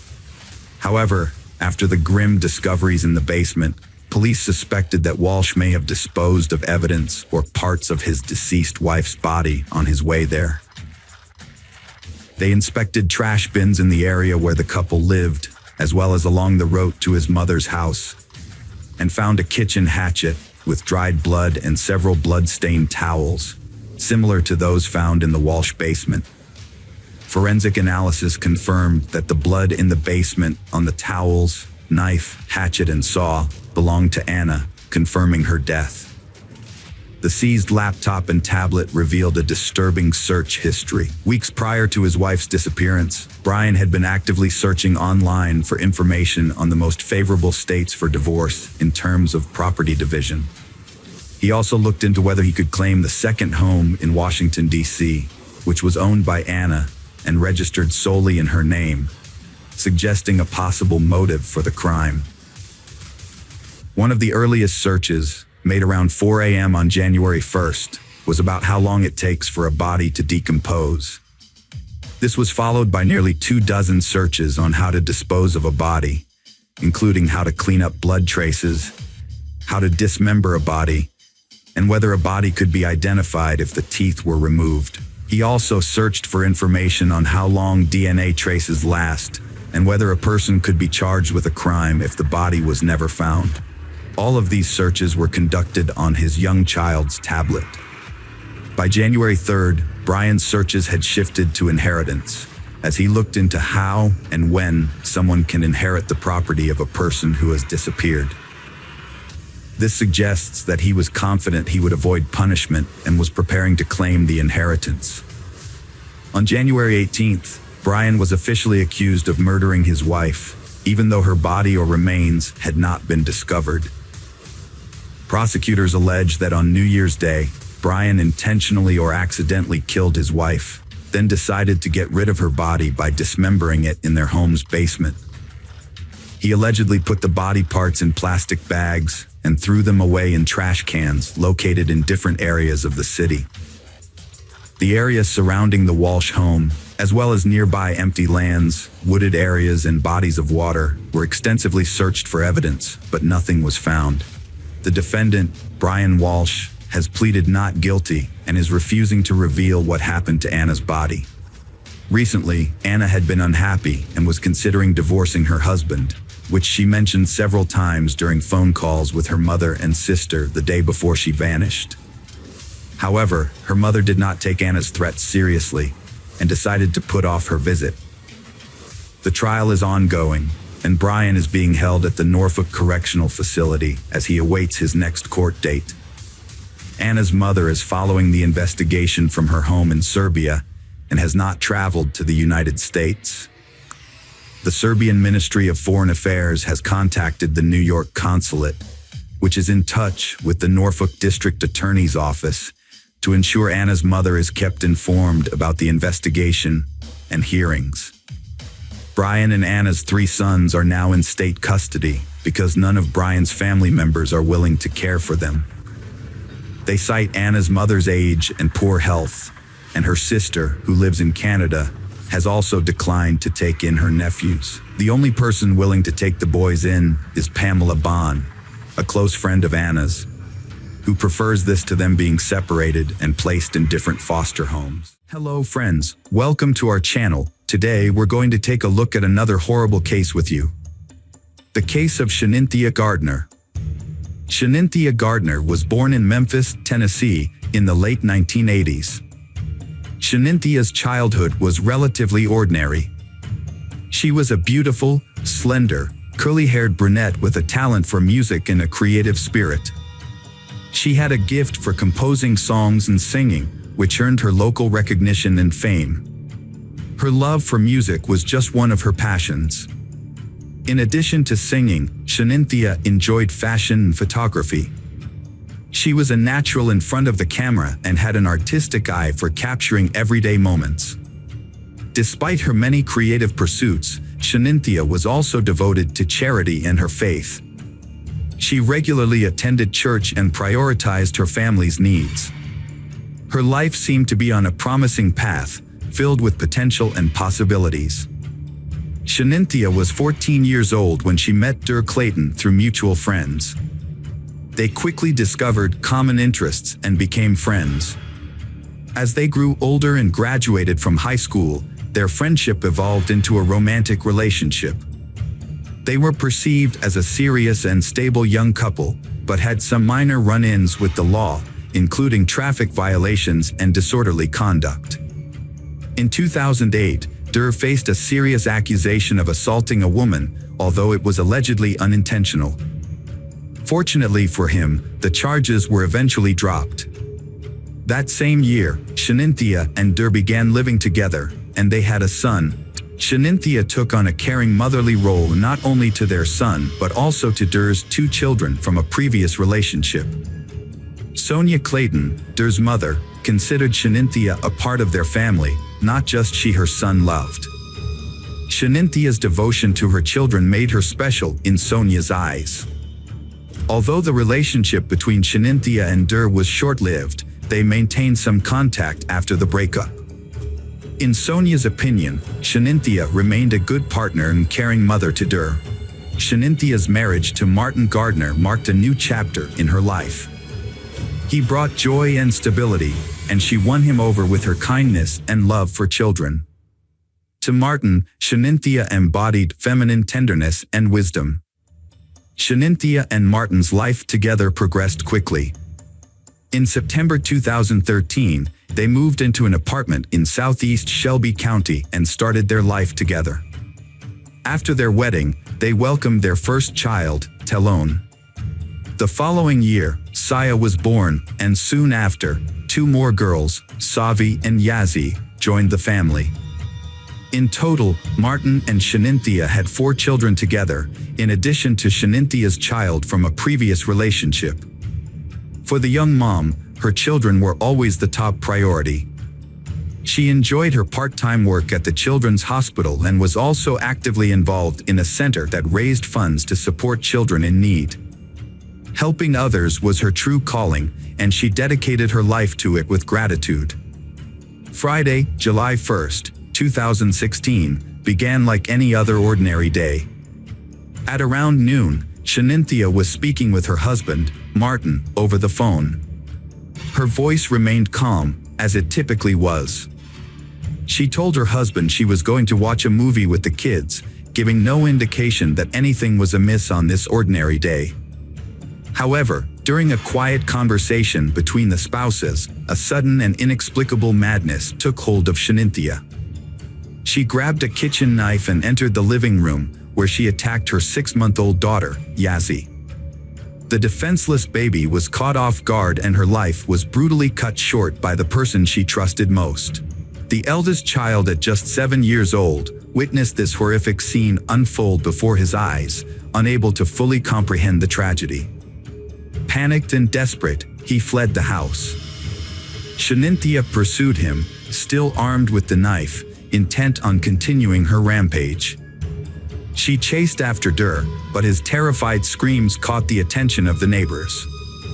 A couple of neighbors rushed outside after hearing screams and were met with a horrific scene that would haunt them. Shanynthia stopped attacking Durr when she realized she was being watched. However, the horror was far from over.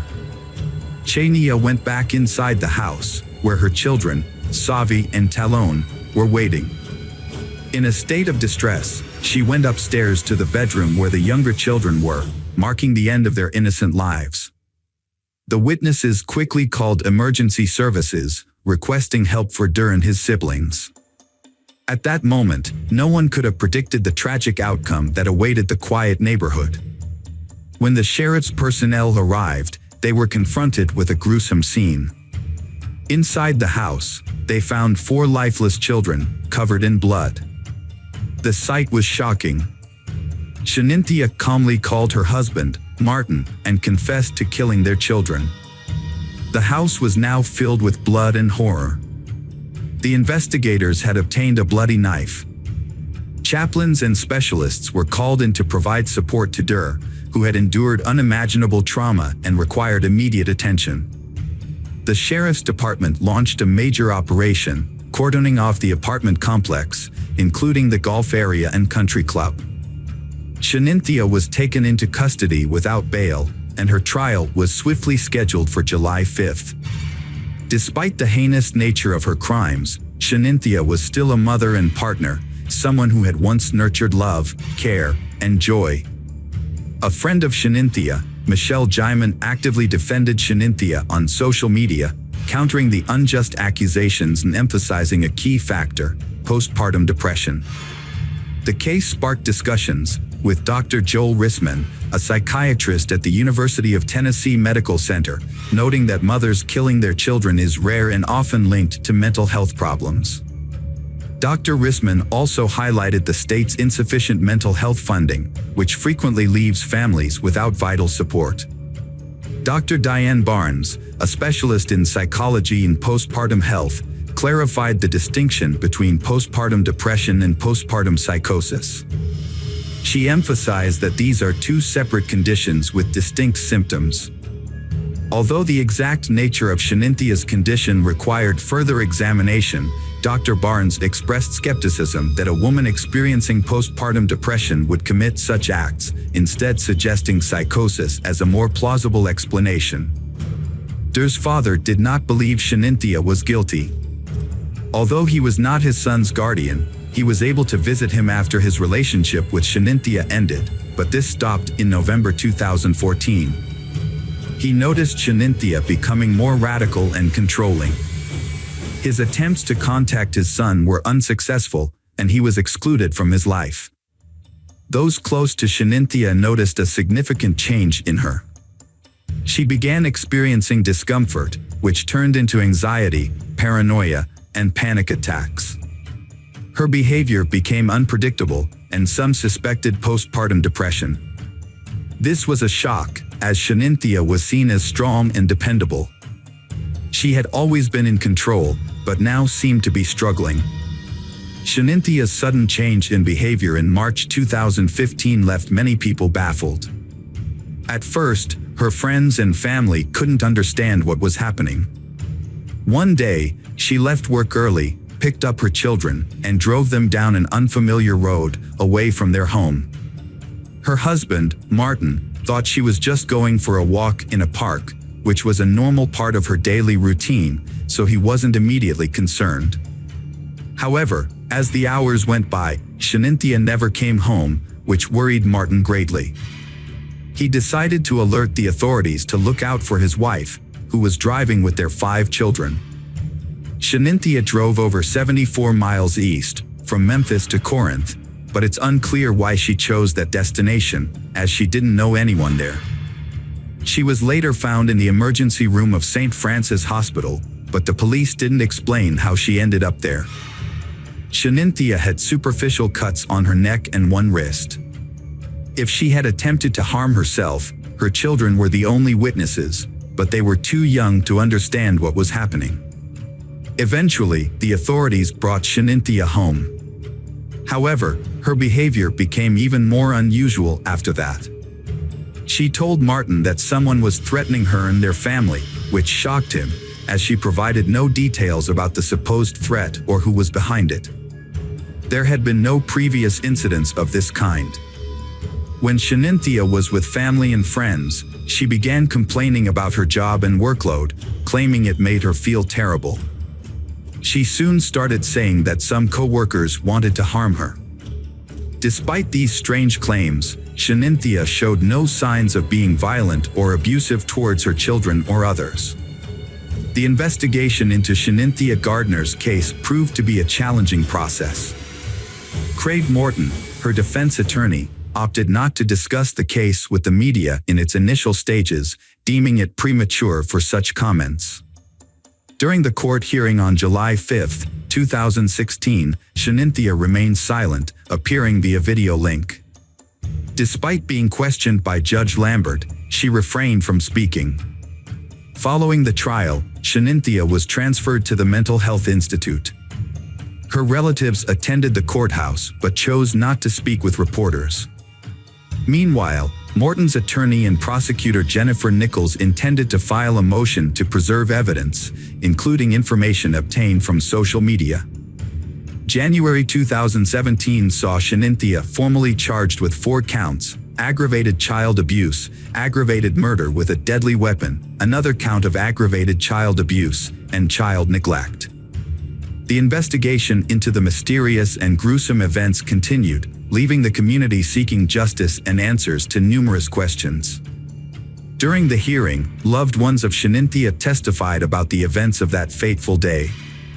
Sonia, Martin's mother, was shocked to learn of the tragedy and rushed to the scene to find her grandson, Der. Initially, she thought something supernatural was involved, but as the shock wore off, she considered possible motives. Sonia wondered if their potential divorce and fear of caring for 5 children alone might have driven Shanynthia to commit the horrific act. The trial was significantly delayed due to Shanintia's multiple psychiatric evaluations. However, in 2021, the non-jury trial finally commenced. The defense centered its strategy around Shanyntia's mental illness, while the prosecution acknowledged her condition but argued that she could distinguish right from wrong and understood the illegality of her actions. In December 2021, Judge James of the Shelby County Criminal Court rejected the defense's argument, and Shanynthia Gardner was found guilty of all charges. 2 months later, Shanynthia, 34, appeared in court for sentencing, accompanied by her husband Martin. Judge James sentenced her to life in prison for each murder count, plus 15 years for each count of child abuse and neglect. Shanynthia can apply for parole only after serving 51 years. Considering the 5 years she spent in prison before sentencing, she will be eligible for parole in approximately 46 years, at the age of 80. After the sentencing, the prosecutor expressed agreement with the decision, citing that it aligned with their goal of achieving justice for Martin and his children. Upon hearing the verdict, Martin felt a sense of relief knowing that Shanynthia would no longer be able to harm any more children. An evening vigil was held at the apartment complex where the family lived, attended by neighbors, family members, and law enforcement officers. The gathering was a tribute to the innocent victims, with attendees holding red and white candles and offering prayers for the departed souls. The Reverend Pastor of the Baptist Church emphasized that the vigil marked the beginning of the community's healing process. He noted that those present were united in their desire to support the surviving baby and his father during this challenging time. Der did not attend the memorial ceremony, with his grandmother Sonia explaining to the media that he was too consumed by anger to participate. The president and CEO of the Children's Hospital where Shanynthia worked extended condolences on behalf of the hospital staff. Martin's colleagues created a social media account to support him with the funeral arrangements for his 4 children. At the ceremony, Martin displayed remarkable strength and dignity in his speech as he shared a few words about his children and family. He concluded by emphasizing that his home was once filled with happiness when his children and Shanynthia were present, and that he would always cherish this memory. Hello friends, welcome to our channel. Today we're going to take a look at another horrible case with you, the case of Behnaz Mahmoud. Behnaz Mahmoud was born on December 16, 1985 in Iraq. She comes from an Iraqi Kurdish family with strong religious traditions. Her parents, Mahmoud Babakar Mahmoud and his wife, had 6 children, 1 son, Bahman, and 5 daughters, Baza, Beel, Han, Jaban, and Behnaz. They lived in a rural tribal area in Iraqi Kurdistan, adhering to traditional values, especially regarding women's roles. In 1995, when Behnaz was 10 years old, her family moved to the UK. However, this change in location did not alter their deeply held religious and traditional views. Despite being in a more liberal European country, the family continued to reject modern opinion and lived within their tight-knit religious community. At 17, Behnaz was forced into a marriage with a man 10 years her senior, who had recently arrived from Iraq. He did not speak English and lacked basic literacy skills. Behnaz having met her future husband only 3 times before the wedding. Behnaz, described as a girl with brown eyes, long dark hair, and a kind smile, followed tradition and moved into her new husband's home, despite him being a stranger to her. From the start, Behnaz suffered physical and emotional abuse at the hands of her husband. Despite having lived in the UK and being aware of her rights, she was trapped in a cycle of violence. She tried to leave her husband multiple times, but her family forced her to return, as it was considered a disgrace for the entire Mohammed family. With no support from her relatives, Banaz turned to the police twice, but they failed to take action, leaving her vulnerable to further abuse. In July 2005, after 2 years of marriage, Banaz finally escaped her husband's house and returned to her parents' home. After leaving her husband, Banaz felt a sense of freedom. She met Ramith Soleimani, and they fell deeply in love. However, they had to keep their relationship a secret. They would only communicate twice a day, exchanging messages in the morning and evening. Ramith was unlike the men surrounding Banaz, as he was calm, wise, and courteous. He treated she with great respect and kindness, instantly winning her heart. Before long, they began envisioning a future together, discussing wedding plans and a happy family life. They even chose names for their potential children. These joyful dreams brought Banaz happiness and gave her the strength to cope with the hatred and aggression from her family. In early October 2005, Banaz was walking down the street when she noticed a car following her. She recognized the people inside as Kurdish migrants sent by her father. Knowing her family's history, Banaz became terrified for her safety. On October 10, 2005, Banaz visited the police station again. During a 2-hour conversation, she shared detailed information about her life with her husband, including the physical abuse she suffered, her family's resentment, and the recent surveillance. She told the police that her husband had repeatedly beaten her, and during one incident, he nearly knocked out her tooth because she dared to call him by his first name in public. Banaz had previously informed the police that she feared for her life, but her concerns were ignored. The police failed to investigate her claims, neglecting to interview her family and husband to verify the accuracy of the information. She was told to contact them again if she felt threatened. Banaz and her boyfriend, Ramith, secretly met for about 2 months without being detected. However, in early December 2005, they were spotted by members of her family near a London subway station. This information was immediately reported to her father. That evening, her male relatives gathered at the family home, where they discussed her actions and deemed them unacceptable. Her uncle, Ari Mohammed, declared that Banaz should be killed to restore the family's honor. Banaz overheard this conversation. Following this, Banaz went to the police again and explained that she had been under surveillance for months. She also told them that her family intended to kill her. She provided a list of 5 family members who were involved in the plot, but the police did not take her seriously. A serious mistake was made, which led to Banaz's disappearance.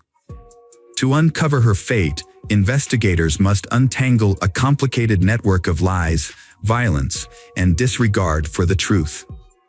2 weeks later, Banaz's father deceives her into visiting a relative's house, promising to discuss her divorce. Upon arrival, he forces her to drink brandy and leaves her alone in a room with the TV on. As she turns around, she sees her father putting on rubber gloves and reaching for a rope.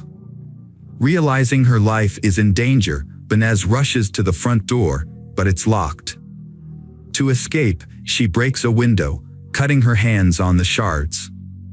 Banaz manages to reach a nearby cafe, where she collapses. Paramedics arrive and take her to the hospital, where the police are called. When Banaz regains consciousness, she contacts Ramith and asks him to come. After being discharged from the hospital, Banaz moves in with Ramith Soleimani. They celebrate the start of 2006 together and are happy. However, by mid-January, the Mohammed family begins to pressure Banaz to return home, supposedly to mend their relationship and discuss her marriage to Ramith. Banaz trusted her parents and agreed to return to her father's house, believing her mother would protect her if her father became violent. To be safe, Banaz went to the police station again and gave a full statement, including the names of people she thought might harm her. Despite her fears, she returned to her family home. On January 22, 2006, Rumeth was attacked by 3 men in the street who tried to force him into a car. He managed to fight back and reported the incident to the police. 2 days later, Rumeth and Banaz were due to give a statement at the police station, but Banaz failed to appear. Rumeth attempted to reach Banaz Mahmud, but lost contact with her after she vanished upon returning to her family's residence. Rumeth, who had been in constant touch with Banaz, grew increasingly worried and filed a missing persons report with the police. After numerous appeals, the police finally took action. The disappearance of Banaz Mahmud sparked an investigation led by the Homicide and Serious Crime Directorate, with Chief Inspector Caroline Good at the helm. Initially, it was suspected that Banaz was being held captive in a house within the community. To locate her, Inspector Good organized an extensive search of linked to the Mahmud family. Banaz's father, uncle, and ex-husband were brought in for questioning as suspects. The police also began searching for 3 other men listed by Banaz in December 2005, Omar Hussein, Muhammad Ali, and Mohammed Hama, all of whom were her cousins. However, when the police searched the neighborhood and tried to question her family members, and the family refused to cooperate with the investigation into her disappearance. Police found no photos of Banaz at her family's home, and her family's complete lack of concern shocked officers. Caroline Good then focused on 30 individuals, all of whom were arrested and questioned. During the investigation, over 20 vehicles and 300 cell phones were seized from those involved. Every person questioned attempted to hinder the investigation, providing conflicting accounts of Banaz's whereabouts. Some claimed to have seen her after she went missing, while others, including her mother, refused to cooperate with the police. Some even suggested she was in hiding. Realizing that no one would cooperate voluntarily, Caroline Good obtained permission to bug the cells of those arrested. At that point, Banaz's father, her uncle, and Mohammed Hama remained in police custody. 2 other men under investigation had managed to escape to Iraq. The detectives were horrified when they received the initial wiretap results. Not only did the 3 arrested men show no remorse, but they also took pleasure in recounting the details of Banaz's death. Their conversations revealed that on January 23, the Mahmud family intentionally left their home, allowing Omar Hussein and Hama to enter. Once inside, they attacked Banaz, subjecting her to a 2-hour ordeal of beatings and violence. As the torture came to an end, Hama wrapped a cord around Banaz's neck and strangled her. When recalling the final moments of Banaz's life, Hama couldn't contain his laughter. However, it was Mohammed Hama's admission of being present when Rumeth was threatened that became the turning point in the case. While Hama was being held in a cell awaiting trial, his phone conversations were secretly recorded. Caroline Good listened to these recordings with growing horror as the suspect proudly described the gruesome details of the murder. In the recordings, Hama provided a detailed account of what they did to Banaz. Despite being terrified and vomiting, Banaz remained silent. Hama then wrapped the rope around her neck 3 times, pulling it so tight that it dug into her skin. As he continued to speak with excitement, he placed his feet on her back and pulled and tugged on the rope. Banaz clung to life until her last breath. It took the perpetrators over 30 minutes to kill Banaz. The brutality of the crime was too much for Caroline Good and the detectives, and they couldn't hold back their tears. Banaz's cousin, Dana Amin, 30, was present in the house and helped the perpetrator put Banaz's body in a suitcase. Muhammad Ali then dragged the suitcase out of the house to a waiting car nearby. Hama revealed that a police car drove by, but the officers didn't notice the suitcase, which had hair and an elbow protruding from it. The very people meant to protect Banaz were involved in plotting her murder. They strangled her with a shoelace, stuffed her body into a suitcase, and took it outside of London. Snippets of conversation mentioned a derelict house with a garden in Birmingham. Caroline Good used the information gathered and matched it with the movement data from the arrested suspects' phones to identify the search area. Due to the vastness of the area, the search could have taken a long time. During a conversation with the suspects, one of them suddenly turned to the other and asked if they had put the freezer back where it originally was. This sparked an idea for Caroline Good, now knew what to look for. A police helicopter was deployed to scan the area and spotted a house with a backyard filled with trash, including a white oblong object resembling a freezer that stood out among the black garbage bags. Upon closer inspection of the suspicious house, the officers' suspicions were confirmed. The police officers began digging, but as the hole reached shoulder depth, they were on the verge of giving up, all except Caroline Good. She recalled the words of Mohammed Hama, who had boasted to relatives that he had buried the victim so deep that she would only be found with the help of an informant. Caroline Good convinced the team to extend the search for another day. On the evening of April 28, 2006, their persistence paid off, and the suitcase was finally found. Unfortunately, Banaz's remains were in extremely poor condition, making it necessary to rely on dental records and DNA samples for identification.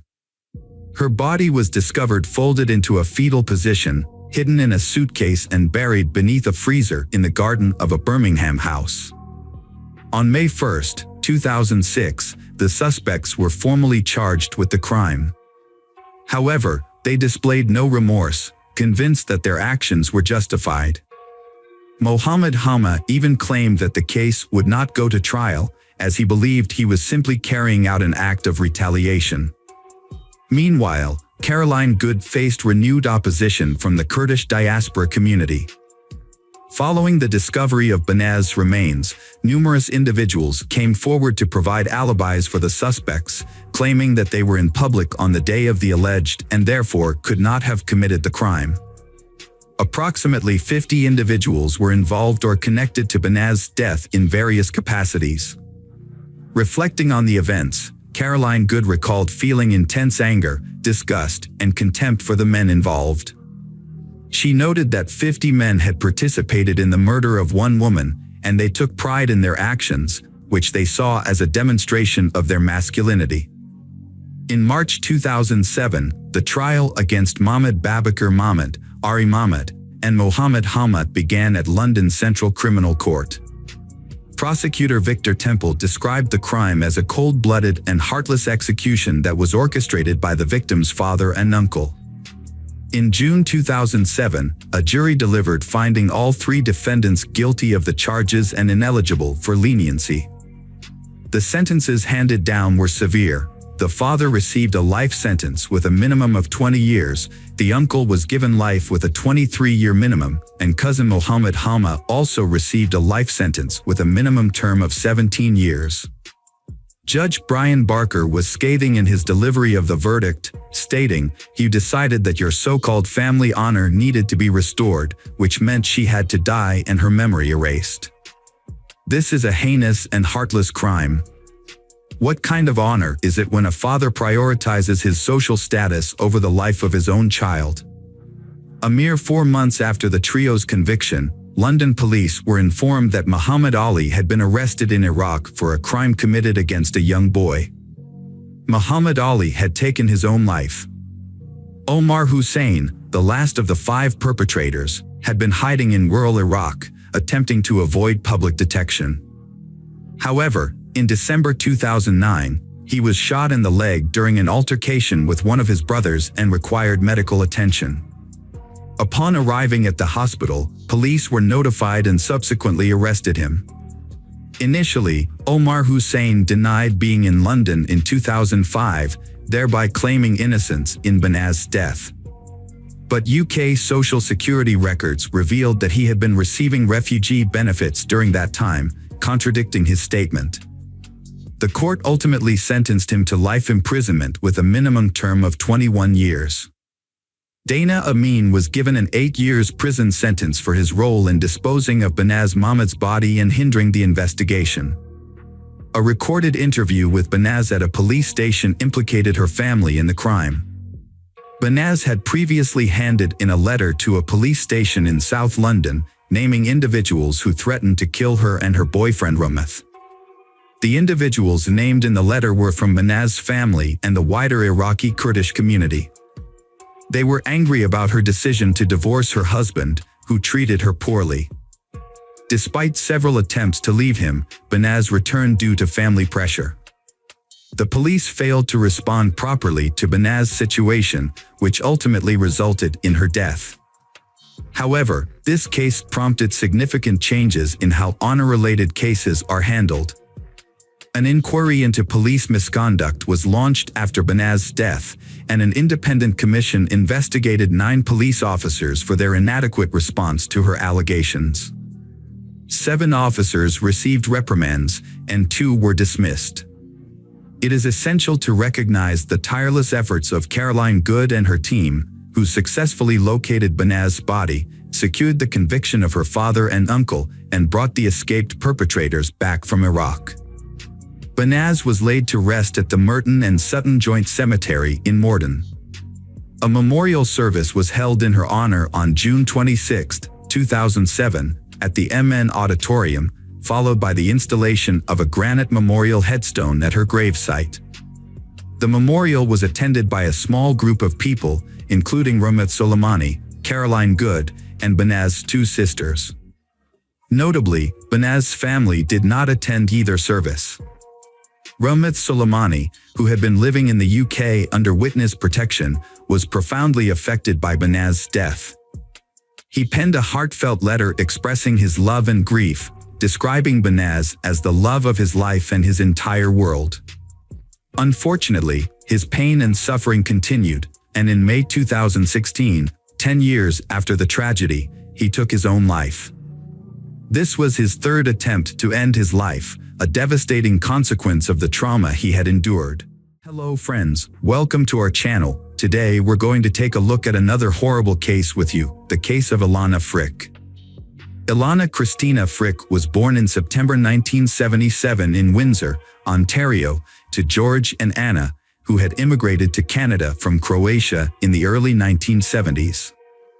She was the younger of 2 daughters, with an older sister named Caroline, with whom she was extremely close. Ilana's birth was considered a miracle by her parents. Her mother, Anna, had faced serious health complications after her first pregnancy, and doctors had told them that Anna would likely never conceive again. Anna and George made a significant effort to ensure their daughter's well-being and meet their needs, in spite of the difficulties they faced. They both worked at a car factory, striving to give Ilana and Caroline a good education and a comfortable life. Growing up, Ilana was a diligent and passionate student. She spent most of her free time reading, also found time to attend dance classes, practice gymnastics, and compete in track and field events. During her summer breaks, Ilana chose to work to help support her family, often working in cornfields and learning to manage her finances wisely. As she progressed through school, Ilana excelled in math and science, and by the time she reached high school, she had set her sights on a career in medicine. Ilana graduated at the top of her high school class and was accepted into a prestigious medical university. Around the same time, she started dating Matthew Ryan, a classmate from high school who was also studying in the same department. They maintained a long-distance relationship after graduation, with Ilana moving to Ottawa to pursue a residency program at the university. Matthew, on the other hand, chose to work at a local hospital and did not pursue further education. Despite the distance, Ilana and Matthew's relationship continued until nearly 2002. They had even made plans to get married, but ultimately decided to remain friends. By then, Ilana was interning at a top clinic and was working towards earning a doctorate, while Matthew's career had not advanced. In February 2003, during a night shift at the hospital, Ilana met Mohammed Shamji, a new colleague. She was immediately drawn to him. Mohammed, who was just a year older than Ilana, was a resident in the neurosurgery department and came from a family of prominent doctors. Mohammed Shamji was born and raised in Ottawa, Ontario, into a family of medical professionals. His father, Farid Shamji, was a well-known surgeon, and his mother, Edith, was a talented psychiatrist.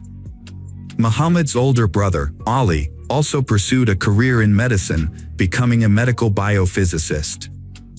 Both brothers attended Yale University, and later, Muhammad returned to Canada to earn his doctoral degree from the University of Western Ontario. Additionally, Muhammad had taken an interest in a blonde woman, but at first, he did not make any attempts to approach her. Ilana was immediately drawn to Muhammad, a tall, dark-skinned man, and sought to capture his attention. He eventually asked for her number and initiated contact, marking the beginning of their romance. Initially, Ilana perceived Muhammad as a reserved individual who hesitated on dates, jumped between topics, or fell silent, giving the impression of being introverted. However, it was later discovered that his behavior was not due to shyness but rather a lack of interest.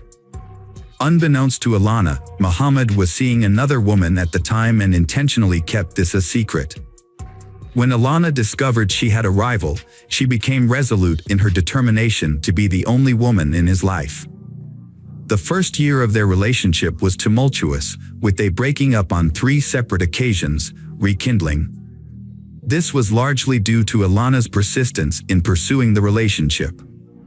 Despite her parents' awareness of the issues and their encouragement to leave Muhammad, Ilana remained resolute, convinced that she had found her soulmate. Ilana often showered Muhammad with gifts, surprises, and home-cooked meals, but he only sporadically reciprocated her affection. Muhammad seemed content to accept Ilana's displays of love without feeling obligated to return them. This dynamic created an emotional imbalance, where Ilana grew increasingly dependent on Muhammad. In the summer of 2004, Ilana and Muhammad received unexpected news: Ilana unplanned pregnancy. A sudden life-changing event forced them to rethink their future plans. While both were anxious about the news, Muhammad felt a strong obligation to marry Ilana before the baby was born, as is traditional in his conservative Muslim upbringing. In September 2004, they had a 2-part wedding. The first ceremony adhered to Muhammad's family's cultural customs, while the second was a more casual celebration with friends at a popular restaurant. At the time, the newlyweds seemed happy and in love. However, their happiness was short-lived. When their daughter, Yasmin, was born in January 2005, their marital problems became apparent. Muhammad's focus on his career and education left Ilana and their newborn daughter feeling neglected. To make matters worse, Muhammad had been hoping for a son and wasn't afraid to express his disappointment. This marked the beginning of a troubled marriage that would ultimately end in tragedy. After having her child, Ilana took maternity leave to care for her daughter and manage the household. When Muhammad returned home, he would often go straight to his room and spend very little time with his wife and children, which left Ilana feeling abandoned and unappreciated. As time passed, Muhammad's behavior worsened, and he became increasingly critical and abusive. He would insult Ilana's appearance, refuse to eat her cooking, berating and insulting his wife.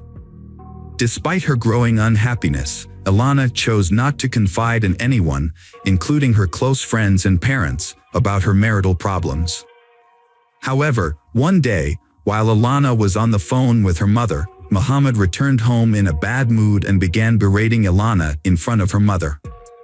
Ilana's mother tried to defend her, but Muhammad shifted the blame onto Ilana, claiming she was responsible for their troubled marriage. Ilana's mother advised her to end the relationship with Muhammad and file for divorce, but Ilana declined, hoping that she could still salvage the marriage. Unfortunately, Muhammad's actions worsened, and he started physically harming Ilana on top of the verbal abuse she had already been enduring. The situation reached a boiling point in the summer of 2005 when Muhammad punched Ilana in the face, breaking her nose. Fearing for her safety and that of her child, Ilana fled to friends and reported the incident to the police, finally deciding to end the marriage and leave Muhammad for good. Muhammad surprisingly begged his wife, Ilana, to come back, vowing to never physically abuse her again or even raise his voice. He promised that their family life would be perfect and he would control his temper. However, Muhammad's sudden change of heart was motivated by self-interest. As a young neurosurgeon, he was about to start at Duke University, working towards his doctorate, and a criminal conviction would ruin his promising medical career. Muhammad's primary concern was his own future, but he successfully convinced Ilana to drop the charges against him. She even agreed to follow him to North Carolina, where he would pursue his studies. Ilana's loved ones were confused when she didn't leave her husband despite the difficulties she was facing. Instead, she moved to another country with Muhammad. When they encouraged her to reconsider, she stood her ground. When the family settled in the US, life appeared more tranquil for a time. Muhammad earned a highly competitive spot in an elite engineering program. Meanwhile, Ilana joined Duke University on a full tuition scholarship. Their relationship grew stronger and became more confident in their decision to have more children. After the arrival of their daughter Fiza, they welcomed another child. Unlike their son's relatively smooth birth, Fiza's delivery was more challenging. The new addition to the family brought immense joy, and they felt grateful for their family growing closer. What secrets lay hidden behind the perfect facade of this family? In the late summer of 2009, Ilana and her husband, along with their children, returned to Ottawa, Canada, and settled back into their home. Ilana, however, soon ended her maternity leave and secured a job as a family doctor at a renowned hospital, quickly building a solid reputation. Her husband, meanwhile, juggled work, studies, and teaching at a university. As social media gained popularity in the late 2000s, they started a personal blog that portrayed them as an ideal family. They shared photos of their vacations, accomplishments in science, and luxury lifestyle, complete with a lavish home. They even posted about attending prestigious conferences and trendy resorts. To outsiders, they seemed like a happy, successful, wealthy, and deeply in love couple with no problems. However, this perfect image hid a dark reality. Behind closed doors, Muhammad continued to exert strict control over Ilana. He monitored her interactions, dictated what she wore, and even checked her email and social media accounts. He openly criticized her appearance, style, and parenting methods, leaving Ilana feeling silent and trapped. As time passed, the tension and aggression between them became stressed, with Muhammad frequently yelling at Ilana and blaming her for their arguments and discord. In 2011, a prestigious medical center in Calgary offered a talented neurosurgeon, Muhammad, a fellowship in spinal surgery. Muhammad accepted the offer and relocated to Calgary, but he had to leave his family in Ottawa because his wife, Ilana, couldn't take a leave of absence from her job for over a year. They had to manage a long-distance relationship. During one of Muhammad's visits home, their relationship faced its biggest challenge yet. While at home, Muhammad accidentally left his laptop open, and Ilana saw a message from another woman on his social media account. The content of the message implied a romantic involvement. When Ilana confronted Muhammad, he confessed to having an affair, which was a devastating blow to Ilana. Ilana's family believed that this was the final straw, and they were convinced that she wouldn't forgive Muhammad again. However, Ilana decided to give their marriage another chance. Muhammad promised to end the affair, and they decided to start fresh in Toronto, where Muhammad had secured a high-paying job. Despite this fresh start, their marital issues persisted. After their move to Toronto, Muhammad expressed his desire to have a son, and Ilana agreed to try again, hoping that a new child would bring stability to their family. In October 2013, they had a son named Marius, a long-awaited addition to their family. Despite the new baby, his behavior towards his wife remained unchanged. Over the next few years, he devoted himself to his medical career, becoming a skilled and respected neurosurgeon known for his ability to tackle complex cases that other doctors avoided. Meanwhile, the wife also advanced in her career, becoming a representative for the Ontario Medical Association. However, the tension between them began to escalate, and his behavior towards his wife became increasingly aggressive. He went beyond verbal abuse, resorting to physical violence against her. During a family ski trip, the wife suffered a deep cut on her arm that required stitches, as well as other injuries. She initially claimed that the injuries were a result of a skiing accident. However, she later confided in her best friend that the injuries were actually inflicted by her husband. Following another heated argument over his latest infidelity, Ilana discovered that her husband, Mohammed, was having an affair with a colleague. After overhearing a suspicious phone conversation, Ilana confronted him, which led to a violent outburst, and he physically abused her. A friend, who was aware of the situation, advised Ilana to end her marriage, but she refused. Her friend jokingly suggested that Ilana should retaliate by having an affair of her own. Although the suggestion was made in jest, Ilana might have considered it a viable option to get back at her unfaithful husband. During the summer of 2016, their relationship continued to deteriorate. Their children were away at camp or staying with their grandparents, leaving Ilana and Mohammed to face their marital problems alone. In a surprising turn of events, they celebrated their 12th wedding anniversary in early September, even sharing the news on social media. However, their happiness was short-lived, as they began discussing divorce just a week later. Despite his marital transgressions, Mohammed refused to acknowledge his actions as grounds for divorce, claiming that he was happy with his current situation. On the other hand, a desperate Ilana initiated an affair with a coworker who had been flirting with her, escalating their relationship turmoil. Elena found herself swept up in a new romance, feeling cherished and adored by her partner. This was a welcome change from her current situation, and she reveled in the long-absent sensation of being loved and desired. However, her personal life was about to take a dramatic turn. A fierce argument erupted in the family on November 25, 2016. Elena informed her husband that their divorce was unavoidable. The following day, she consulted with a divorce attorney and then departed for a 3-day medical conference in another city.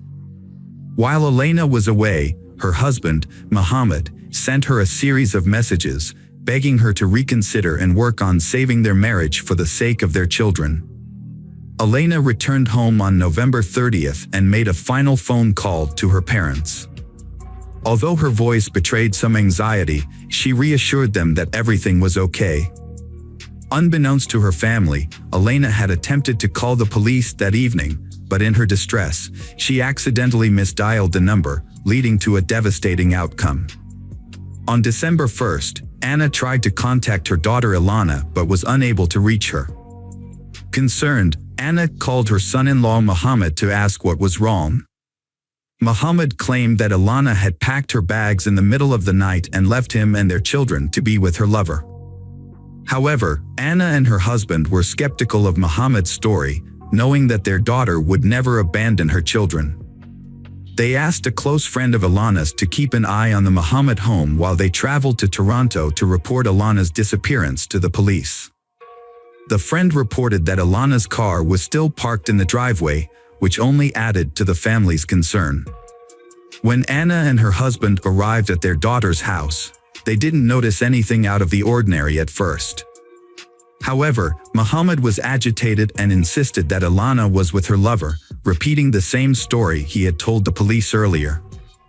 After Ilana was reported missing, a shocking discovery was made. The police found a body inside a suitcase. A man walking his dog by the river on December 2nd noticed a new-looking suitcase under a bridge about 24 miles from the suspect Mohammed's home. His curiosity got the best of him, so he opened the suitcase, discovering the body of a blonde woman. The police were immediately notified, and the body was taken to the medical examiner for identification and analysis. Fortunately, identifying the owner of the suitcase was not difficult because the perpetrator had left the luggage tag attached, which still had her name and travel information from her recent trip. Her parents confirmed the identity as Ilana. An autopsy revealed her cause of death to be mechanical asphyxiation and a broken neck.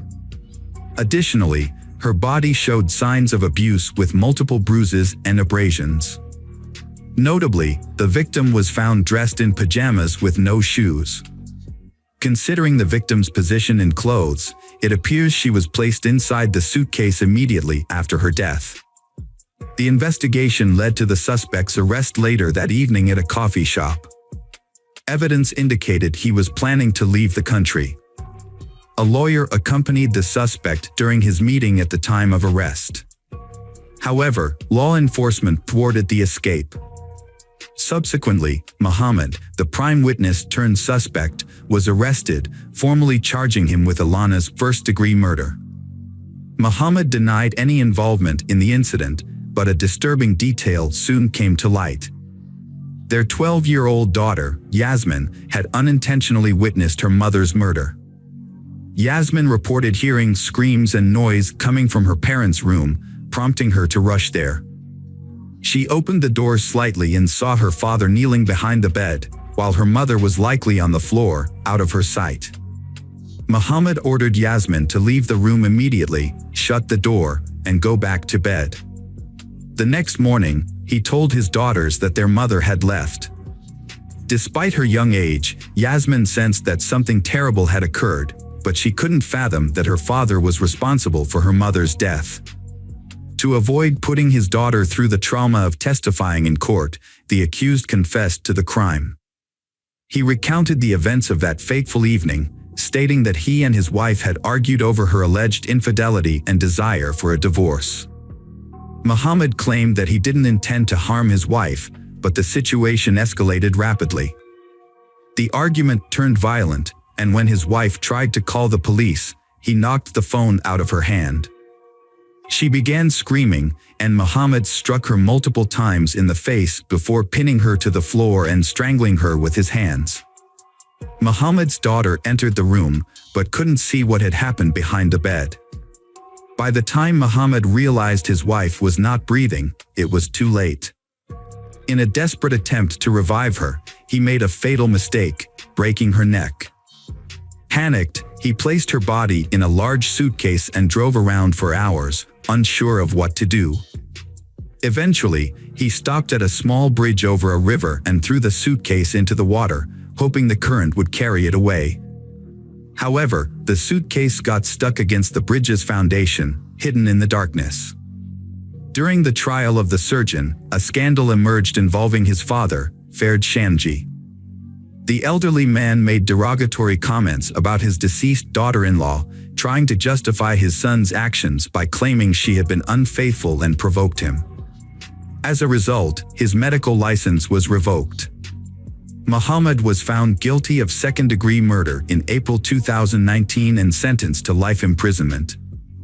However, he may be eligible for parole in 14 years, considering the time he served during the trial. This means he could be released as early as 2030. Additionally, Muhammad was prohibited from contacting his children or his wife's parents and was ordered to pay them a substantial amount of compensation. His medical license was also permanently revoked, preventing him from practicing medicine or teaching again. The children who have lost their parents are now being cared for by Ilana's parents. Hello friends, welcome to our channel. Today we're going to take a look at another horrible case with you. The case of Georgine Kruger. Georgine Kruger was born on April 11, 1992, in Munich. She was the middle child of 3 siblings. Her family was relatively simple, with an older brother, Tommy, who was 8 years older, and a younger sister, Michelle, who was 2 years and 2 months younger. When Georgine was 11, her parents decided to separate. Her older brother, then 19, chose to live with their father. After the divorce, Georgine and her younger sister were primarily raised by their mother and their maternal grandmother. They sisters were high-achieving students who shared a passion for music, dance, and creativity. After their parents' divorce, their father remained in contact but focused on his older son. In 2006, the mother and daughters moved to Berlin, where the mother had a new job. They settled in the Mobit district and the sisters enrolled in a local school. Georgine had big aspirations, dreaming of a career in acting, singing, and dancing. She was fascinated by Indian films and participated in her school's theater program, taking acting classes. Her teachers recognized her natural talent, predicting success and fame. Georgine was striking, with a slender yet feminine figure and notable height. During summer breaks in Berlin, Georgine pursued opportunities in the entertainment industry, attending castings. Although she landed a few small roles as an extra, her big break came on September 22, 2006, when she auditioned for a guest role on Turkish for Beginners and was selected for the part. Georgine was set to finalize her casting details on September 25. At her new school, her striking beauty drew attention from male classmates, but female peers were slow to warm up to her due to envy. Despite her friendly nature, she struggled to connect with them. Her talents, including singing and dancing, even led to a modeling agency offer. Georgine had agreed to attend a photo session in early October, but sadly, Georgine never made it. Tragically, her aspirations were cut short when she vanished without warning, just a few miles from her home. At the time, Georgine was waiting to confirm her role in a TV series and was confident it would happen. Over the weekend, Georgina couldn't think about anything else, eagerly awaiting the call from the studio that would determine her future. Georgine was excited and inspired as she imagined herself working on a movie set.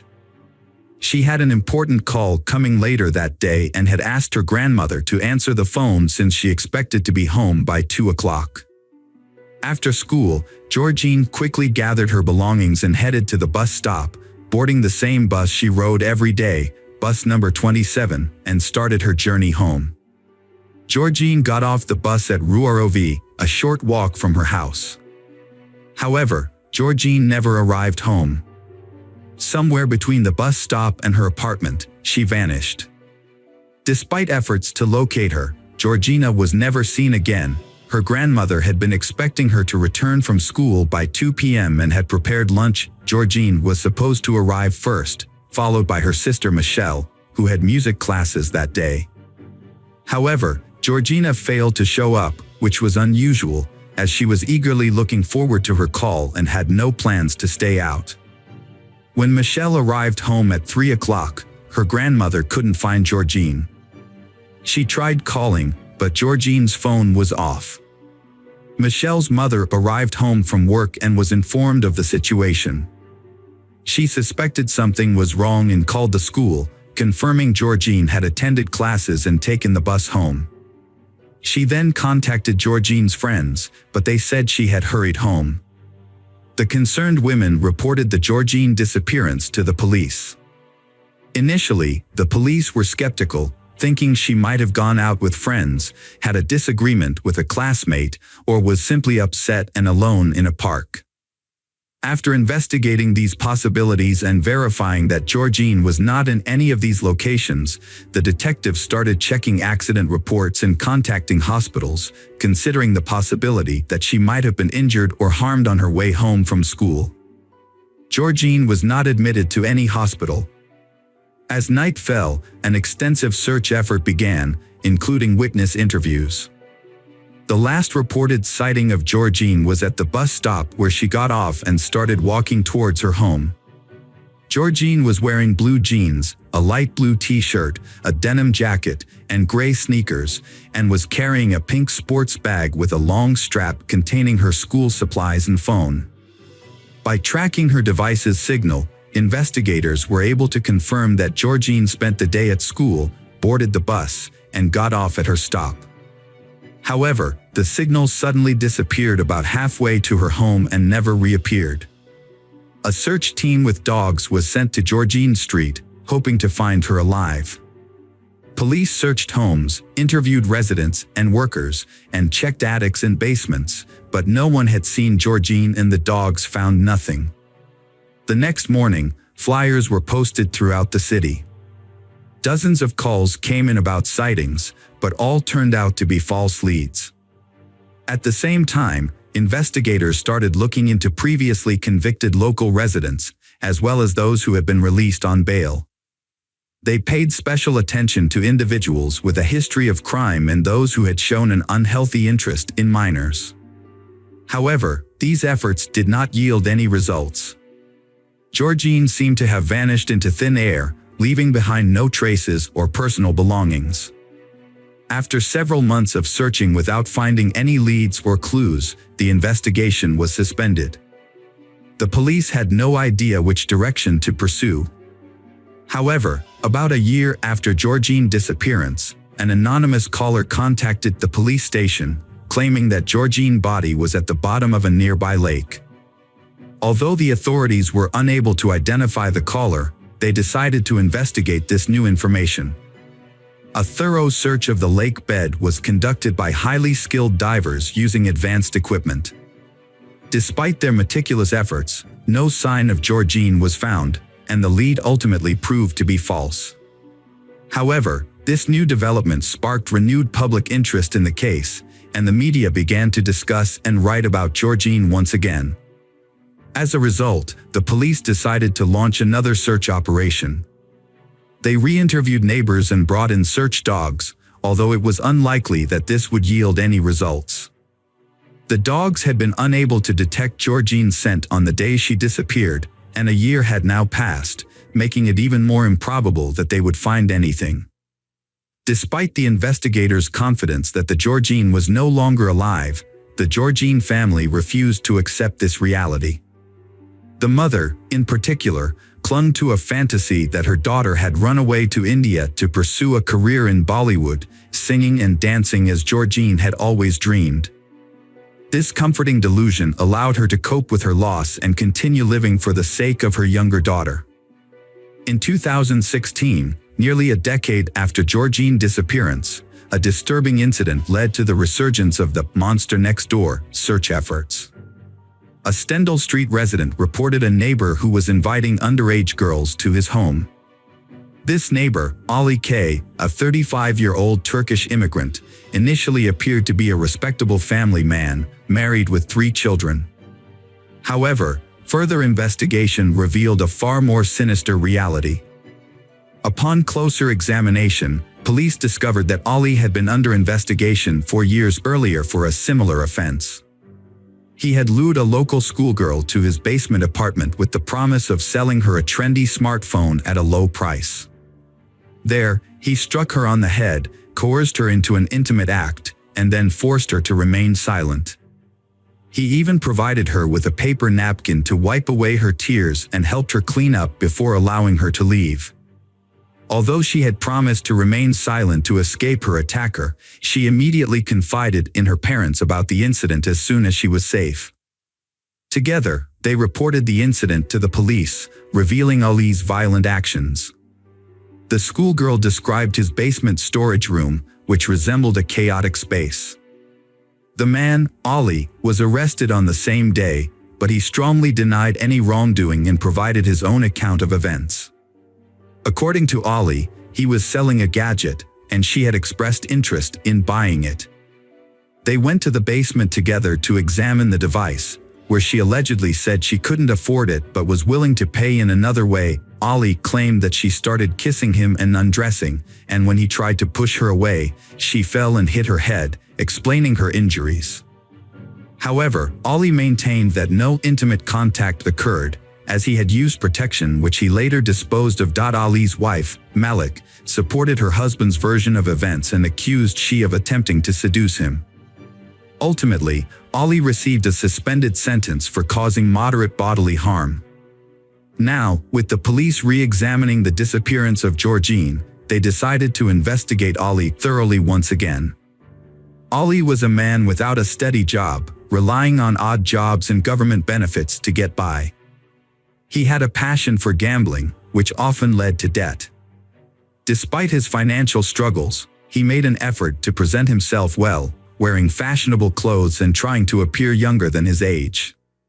He would sometimes even use his children's benefits to fund his wardrobe. Ali was a regular at the Turkish coffee shop in his building, where he would meet new people and often receive free food and drinks. However, there was a peculiar aspect to his personality. He had a strong attraction to teenage girls. He would frequently approach them, ask inappropriate questions, and offer them things they shouldn't have, such as help buying alcohol or cigarettes. The police brought him in for questioning, but Ali denied any involvement in the decade-old case.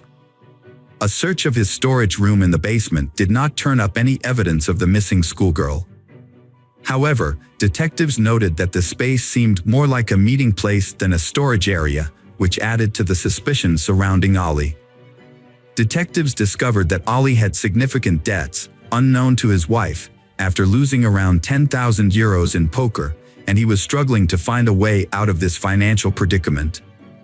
The investigation chose to focus on a key aspect and decided to introduce an undercover agent into the suspect's inner circle. The agent's mission was to gain the suspect's trust, extract vital information, and obtain a recorded confession. To achieve this, everything had to be done gradually and with caution to avoid arousing the suspect's suspicion and to make him feel secure. A special agent, codenamed Hakan, was carefully prepared for this task. He posed as a successful businessman who had recently relocated to the Mobit area to open a car service station. Hakan had visited the cafe in Ali's building a couple of times before, where he would openly discuss business plans with a partner. As they were leaving one day, the partner mentioned that they urgently needed to find a manager for their company, emphasizing that it was a well-paying position and that they needed to choose the right person. After the partner left, Hakan stayed behind to finish his coffee. That's when Ali approached him and sat down at his table. Ali took the opportunity to offer himself for the manager position, and they started talking. The conversation quickly turned into a casual chat, and the man thought Ali might be a good fit for the role. He mentioned the salary, and Ali's eyes widened at the figure. Ali started imagining all the things he could do with that kind of money, like paying off his debts and buying the sports car he had always dreamed of owning. Hakan and Ali exchanged phone numbers and began communicating regularly, quickly developing a friendship. Hakan even started taking Ali on business trips to other cities, aiming to build trust with him. One day, while out for drinks with a friend, Hakan revealed that he wanted to get rid of his blackmailing girlfriend once and for all, and he was willing to pay 100,000 euros to someone who could take care of the problem. His friend Ali expressed interest in the task, but they agreed to discuss the details when they were both sober, in a private setting. Hakan confessed to wanting to eliminate his girlfriend, calling her a nuisance, during a private conversation in a parked car. Ali doubted Hakan's ability to harm someone, so he claimed to have taken a life with his bare hands over 11 years ago. Ali became infatuated with a young girl who moved onto his street in 2006. He would often greet her and offer compliments. One day, he lured a neighbor girl to his basement, locked the door, and attempted to kiss her. When she resisted, he struck her, knocking her unconscious, and took advantage of her. Fearing she would report him, Ali grabbed her throat, applying pressure until she lost consciousness. The trial concluded 2 years later. Despite limited evidence, the detailed confession convinced the jury of his guilt. Ali K. was sentenced to life imprisonment in March 2020, nearly 14 years after Georgine's disappearance. Welcome back, detectives. Let's dive into another horrible case, the case of Savannah Gray Wind. Savannah Gray Wind was born on August 9, 1995, in Burke County, North Dakota, to a family with a mix of cultural backgrounds. Her father is of European American descent, while her mother is a member of the Spirit Lake Sioux Indian tribe. Savannah had 2 brothers, Joy and Casey, and a younger sister, Kayla. Her parents, Norberta and Joe, were proud of their children. The family lived in Fargo, North Dakota, until Savannah was 9 years old. Then in 2005 they moved to Spirit Lake Reservation. Savannah loves nature and animals, especially horses. It was on the reservation that she met her partner, Ashton Matheny, when she was 15 years old. They remained together as they grew older. When it was time for college, the family moved back to Fargo. Savannah found work caring for the elderly at a nursing home. She studied to become a nurse and is preparing to take her exams in September. She was expecting her first child and was excited to start her life with Ashton. They had found an apartment and planned to move in together in early September. However, at the time of her pregnancy, Savannah was staying with her parents on the bottom floor of a 7-unit, 3-story apartment building. The building was also home to Brooke Cruz, a 38-year-old woman, and her partner, William Hone, who rented an apartment on the 3rd floor. Brooke's life was deeply affected by a past marked by hardship and complexity. The experiences turned her into a dark and emotionally disturbed person. Brooke had trouble managing her emotions and behaviors, often feeling anxious and angry. Brooke's fascination with mysticism and true crime stories began at a young age. As an adult, she studied the psychology of serial killers and attempted to understand their thought processes. Her writing reflected an obsession with human nature's darker side. Brooke saw two conflicting forces within people, good and bad, but her own life was a testament to the destructive power of unchecked darkness. By the time Brooke was 38, struggling with depression, physical illness, and exhaustion from toxic relationships that included regular physical abuse. Her fear of losing William was exacerbated by her inability to get pregnant. This desperate situation drove Brooke to think about committing a shocking crime, taking the life of a pregnant woman to take the baby for herself. After Brooke's arrest, investigators found a disturbing collection of books and notes in her apartment. The books covered topics such as forensic psychology, obstetrics, and law. Her notes listed items for a birthing kit, including scissors, blades, clamps, gloves, and an infant CPR bag. Brooke also had a stash of oxytocin, a hormone used to induce labor. Brooke grew up in a large family in Bradenton, Florida. Her parents divorced when she was young, leaving her mother to care for 7 children, including Brooke. While her family appeared to be well off, Brooke's diary revealed a difficult childhood that she tried to forget. As she entered her teenage years, Brooke became increasingly troubled and was the only one of her siblings to move in with her father, a man her mother described as a professional criminal. After a difficult period living with her father, Brooke was passed around through various foster families, causing her to lose contact with her siblings. Years later, they would only find out that Brooke had become the mother of 7 children. In 1995, when she was 15 years old, she met Aaron Edwards. 2 years later, she gave birth to her first child in Florida but chose to leave the baby with the father and relocate. Despite a court order to pay child support, Brooke failed to meet her obligations. She would eventually reconnect with her daughter briefly on Facebook when the child turned 14.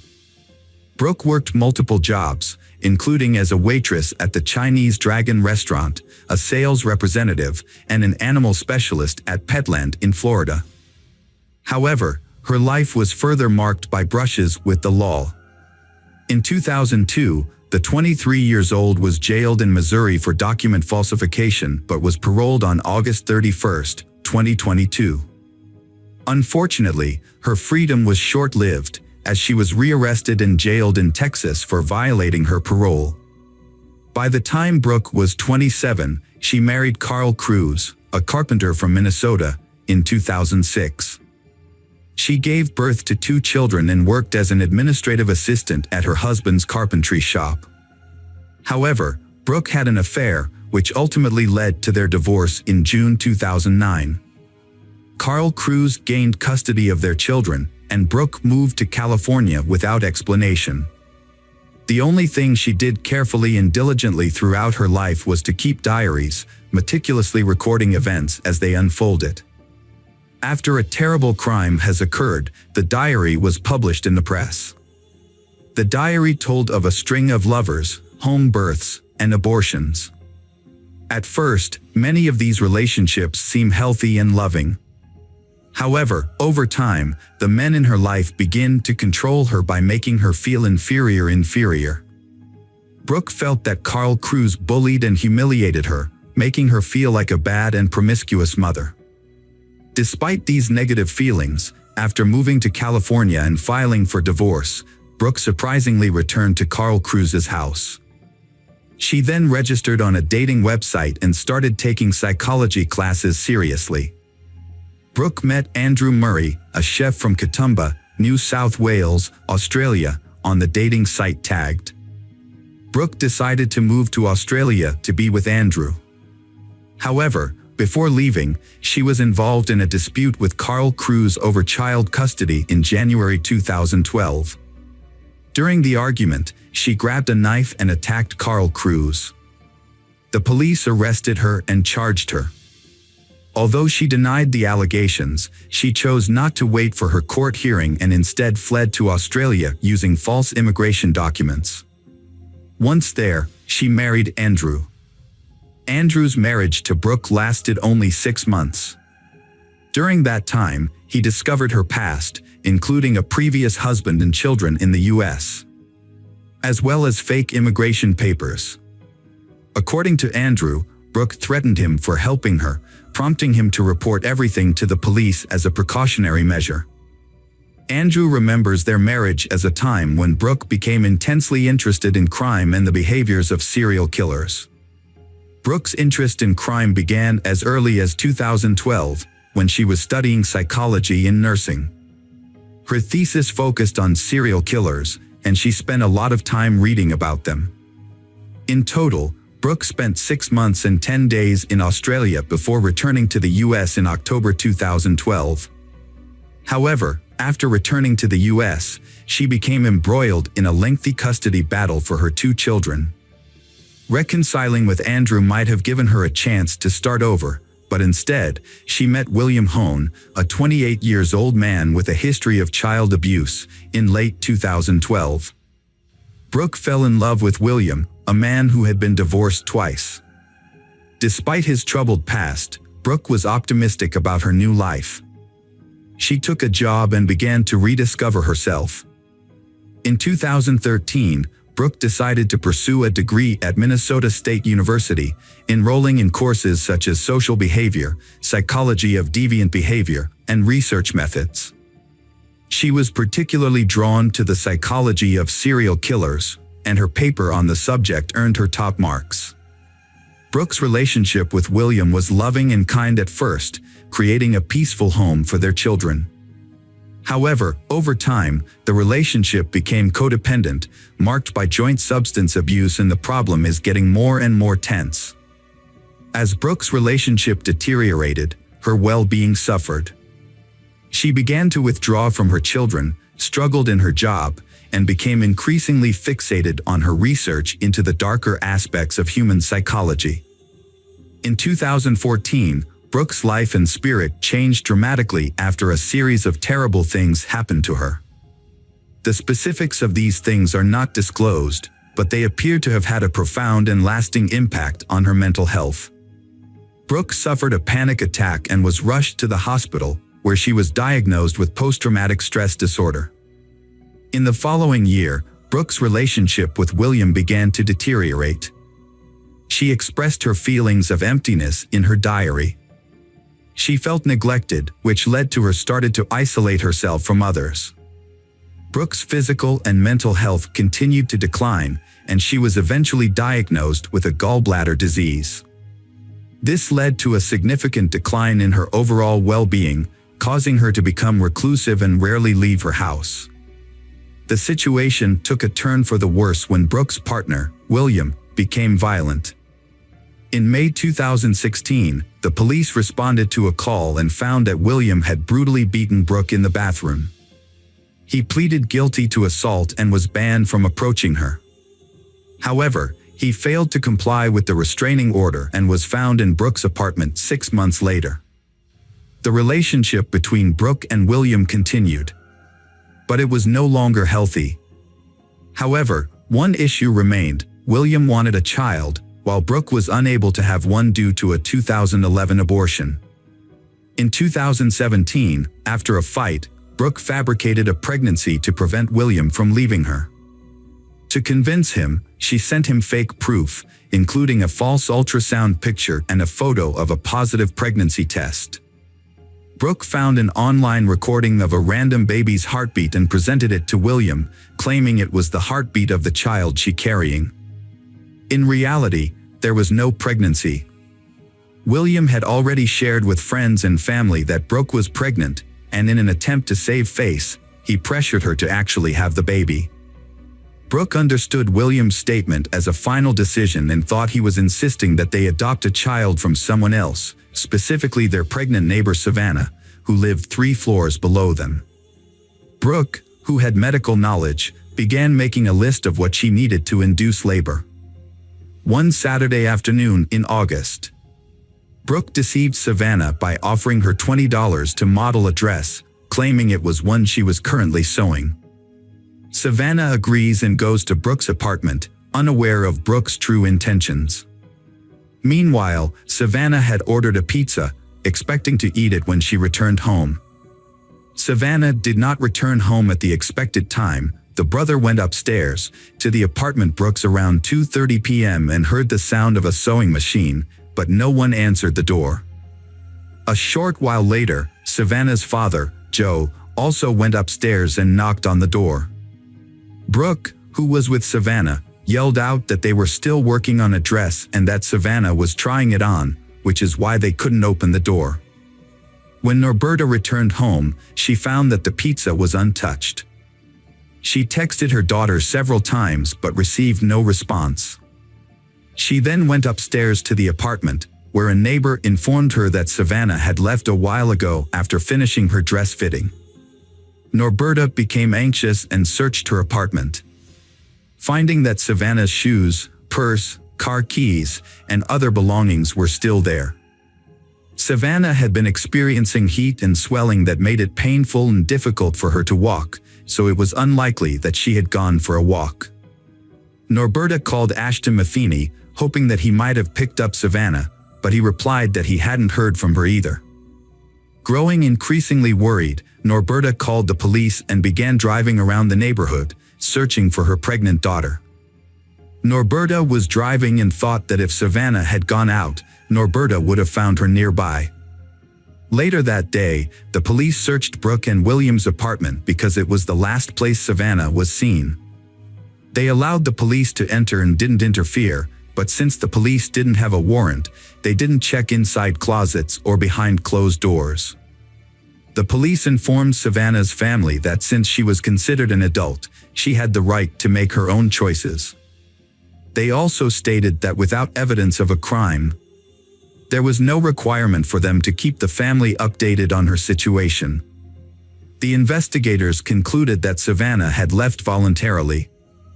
However, Savannah's family was upset by the police department's apparent indifference to her disappearance. The police searched the apartment 2 more times but found nothing. Later, William would admit that he hid Savannah infant in a suitcase and Savannah's body in a dresser with the shelves removed.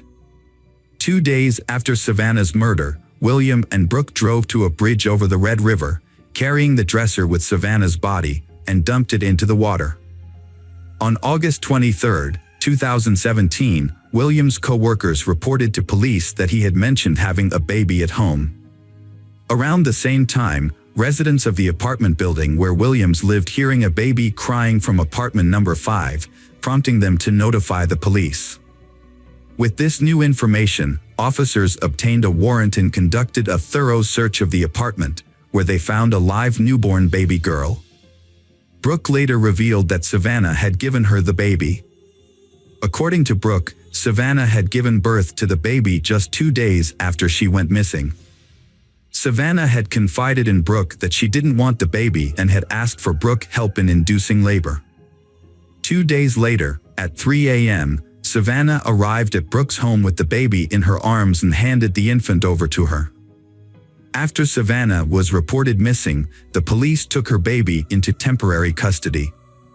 A few days later, a DNA test confirmed the baby's parentage, and Savannah's daughter was reunited with her father for 3 more days. The police and hundreds of local residents conducted a thorough search of the area. The police asked residents to carefully check their properties, including vacant apartments, dumpsters, and any other hiding for evidence. At a press conference on August 27, the police chief urged the public to help find Savannah. However, just a day later, a fisherman found her body wrapped in plastic on the Red River near Harwood. Savannah was identified by a tattoo on her leg. The police charged Brooke Cruz and William Home with conspiracy to commit murder, conspiracy to kidnap, and providing false information. They admitted to the incident, with Brooke explaining that she initiated the fight by accusing Savannah of taking her cat without permission and mistreating it.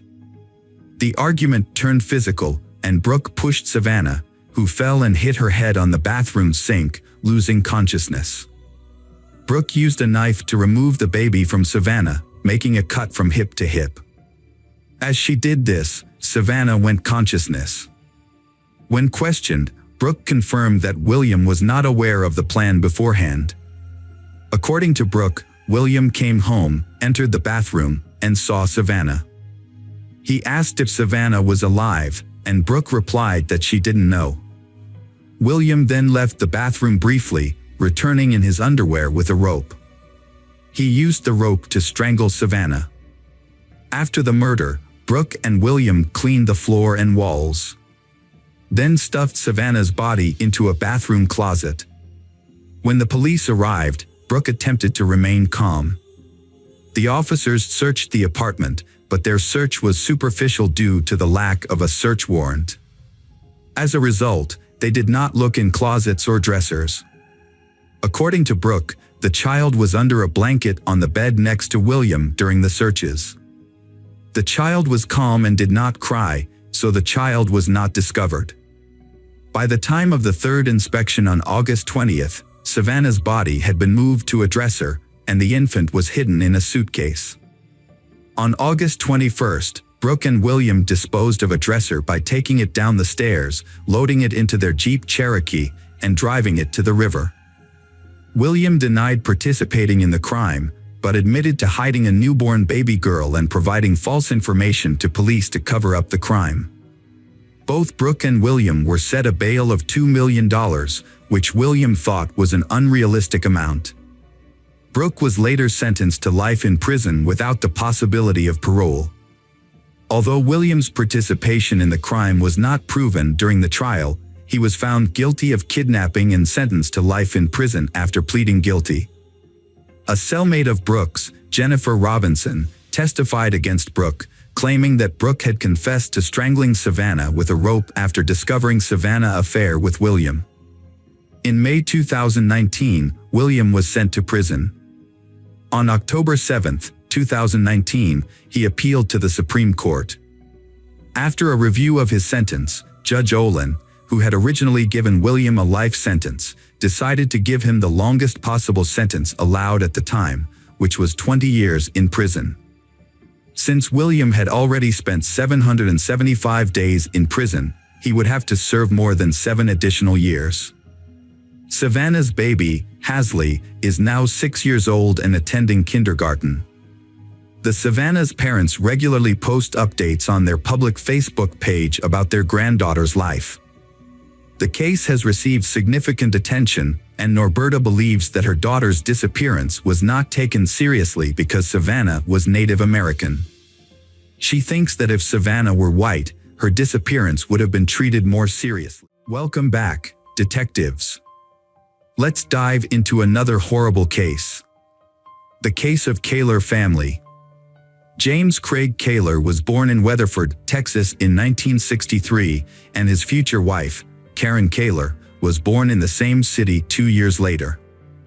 They met in the early 1980s while attending a university in Texas.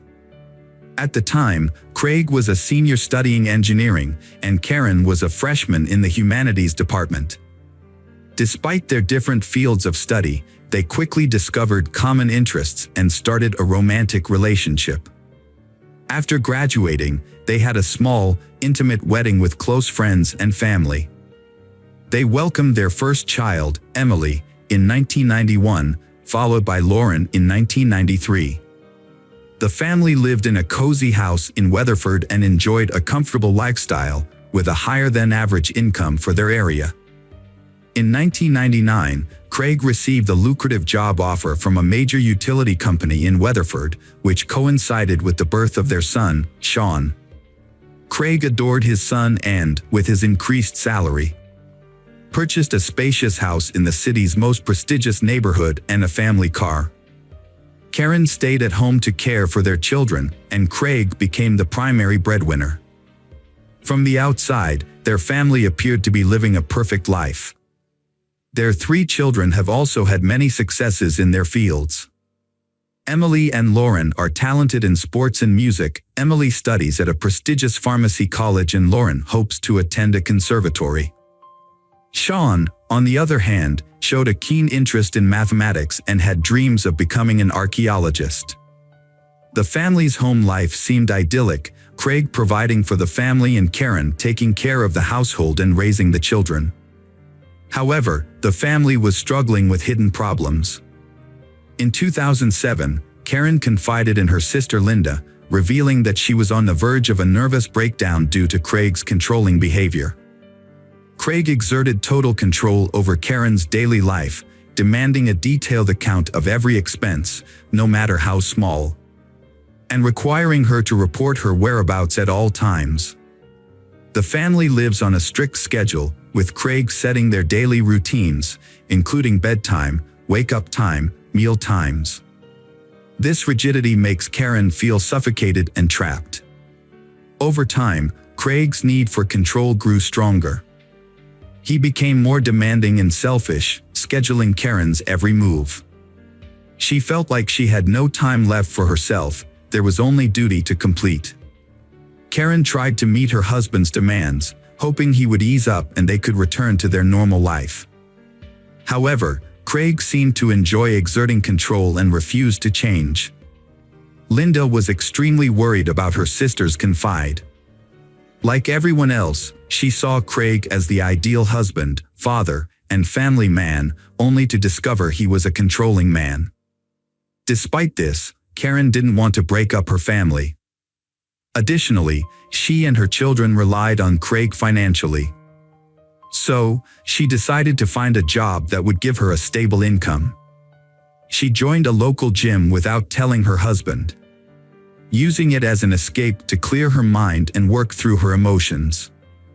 She spent several hours there every day, scheduling her time around her husband Craig's work schedule so he wouldn't notice. Not long after, the gym manager noticed her because of her attractive appearance, excellent fitness, and her hard work. Karen was given the chance to work as a fitness with the possibility of a permanent contract. This was a dream come true for her, as she could now get paid for doing something she loved. However, she was worried about how her husband, Craig, would react when he found out. When Craig found out about Karen's new job, she thought he would be angry and forbid her to continue.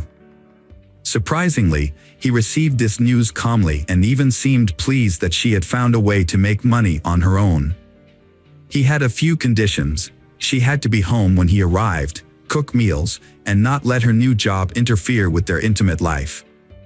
Karen found these conditions acceptable, as she now had more freedom and independence. As Karen settled into her new job, she met a new instructor named Sonny Reese, and they quickly became friends. For Karen, who had spent years at home with little social interaction, Sonny became a trusted confidant. The two women spent time together at work, went for walks, had coffee, and shared heartfelt conversations. But little did Karen know, this new friendship would soon lead to unexpected romance and a complicated love triangle. It didn't take long for Karen and Sonny's friendship to evolve into a romantic relationship. At first, they kept their feelings a secret from everyone.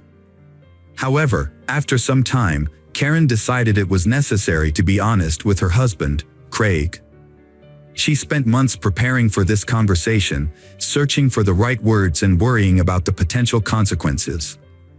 Eventually, she confessed to Craig. Craig's reaction to his wife's revelation was surprisingly calm. However, the next day, he made an unexpected condition for accepting Karen's relationship with Sonny, which was that he wanted to be a part of it. Karen was shocked and unsure of how to respond to her husband's talk. Nevertheless, Craig took the initiative and began wooing Sonny, sending her flowers and gifts. He seemed to view this as an opportunity to revitalize his intimate life and bring new passion to his marriage. Initially, Karen and Sonny agreed to Craig's proposal. However, they soon realized that his intentions were aimed at domination. However, their unusual love triangle was short-lived. Craig demanded that Karen end the affair immediately. Despite this, Karen continued to see Sonny, as she had genuinely fallen in love. After almost 20 years of marriage, Karen seemed ready to leave her husband for someone new. This led to a series of secret actions, including moving to another state, scheduling secret meetings. In an attempt to salvage his family, Craig thought it best to relocate to another state. He started job hunting, sending out his resume, and soon secured a role as a water director for a large company in Columbia, Missouri, not far from Kansas. Craig hoped that by moving to a new state, his wife's affair with Sonny would end, and their family life would normalize. However, the summer 2008 move proved challenging for the family, as the kids had to switch schools, make new friends, and adapt to a new city. Although the family was already financially comfortable, Craig's new job nearly doubled his previous salary from Weatherford. Despite his increased responsibilities and work hours, Craig mistakenly believed he had successfully removed Sonny from his wife's life. However, Karen and Sonny continued to communicate regularly through calls, texts, and secret meetings. They would meet halfway, spend a couple of hours in a roadside hotel, and then return home. At this point, Karen realized her marriage was over. She no longer loved Craig, and it was only a matter of time before they divorced. These clandestine meetings persisted until December 2008. At the New Year's Eve celebration that year, the Kaler family went back to their hometown to reconnect with relatives and friends. Sonny was also in attendance at the gathering. Initially, Karen and Sonny kept a low profile, merely exchanging greetings. As the celebration continues and the alcohol slowly affects Karen and Sonny's behavior, they seem to have no regard for social norms. They became inseparable, openly showing affection by holding hands, sharing romantic glances, they even kissed. Craig's anger boiled over into fury after Karen publicly humiliated him by revealing her affair at a party attended by dozens of acquaintances. He lashed out at Karen and Sonny before dragging Karen away from the party.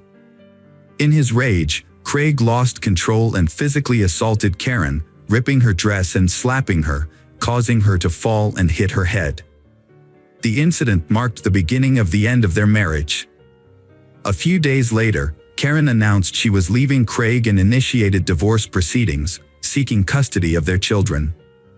Initially, Craig attempted to apologize and salvage their relationship for the sake of the children. But Karen was resolute. She said they should divorce, causing Craig to contact friends and family, begging them to convince Karen to reconsider. In the spring of 2009, Craig and Karen's marriage continued to deteriorate. Despite Craig's attempts to salvage their relationship, Karen made it clear she was leaving him for Sonny and she had never been truly happy in their marriage. The tension between them escalated into physical violence, with Craig grabbing Karen during an argument, leaving bruises on her arms. Karen reported the incident to the police, leading to Craig's arrest. After the incident, Karen took the children and moved out without waiting for the divorce to be finalized. Craig was devastated by her departure, and even more so when he discovered that his daughters, Emily and Lauren, were siding with their mother. They told him that they had never seen their mother so happy, which Craig perceived as a betrayal. As a result, he cut off contact with his daughters, only spending time with his son Sean on weekends. Despite the ongoing divorce proceedings, Craig held on to the hope that Karen would change her mind and return to him. His desire to control her led him to engage in jealous behavior, including stalking her and attempting to install a hidden camera in her home. To pursue this, Craig sacrificed his work, initially taking vacation time, then claiming illness, and eventually skipping work altogether without explanation. This reckless behavior resulted in Craig's termination from his job. Without a steady income, he was forced to move in with his parents as he could no longer afford to live on his own. With ample free time, Craig began stalking Karen, prompting her to take him to court to obtain a restraining order. In November 2009, just before Thanksgiving, Karen took her children to visit their 89-year-old grandmother, Dorothy White, in Burlingame, Kansas.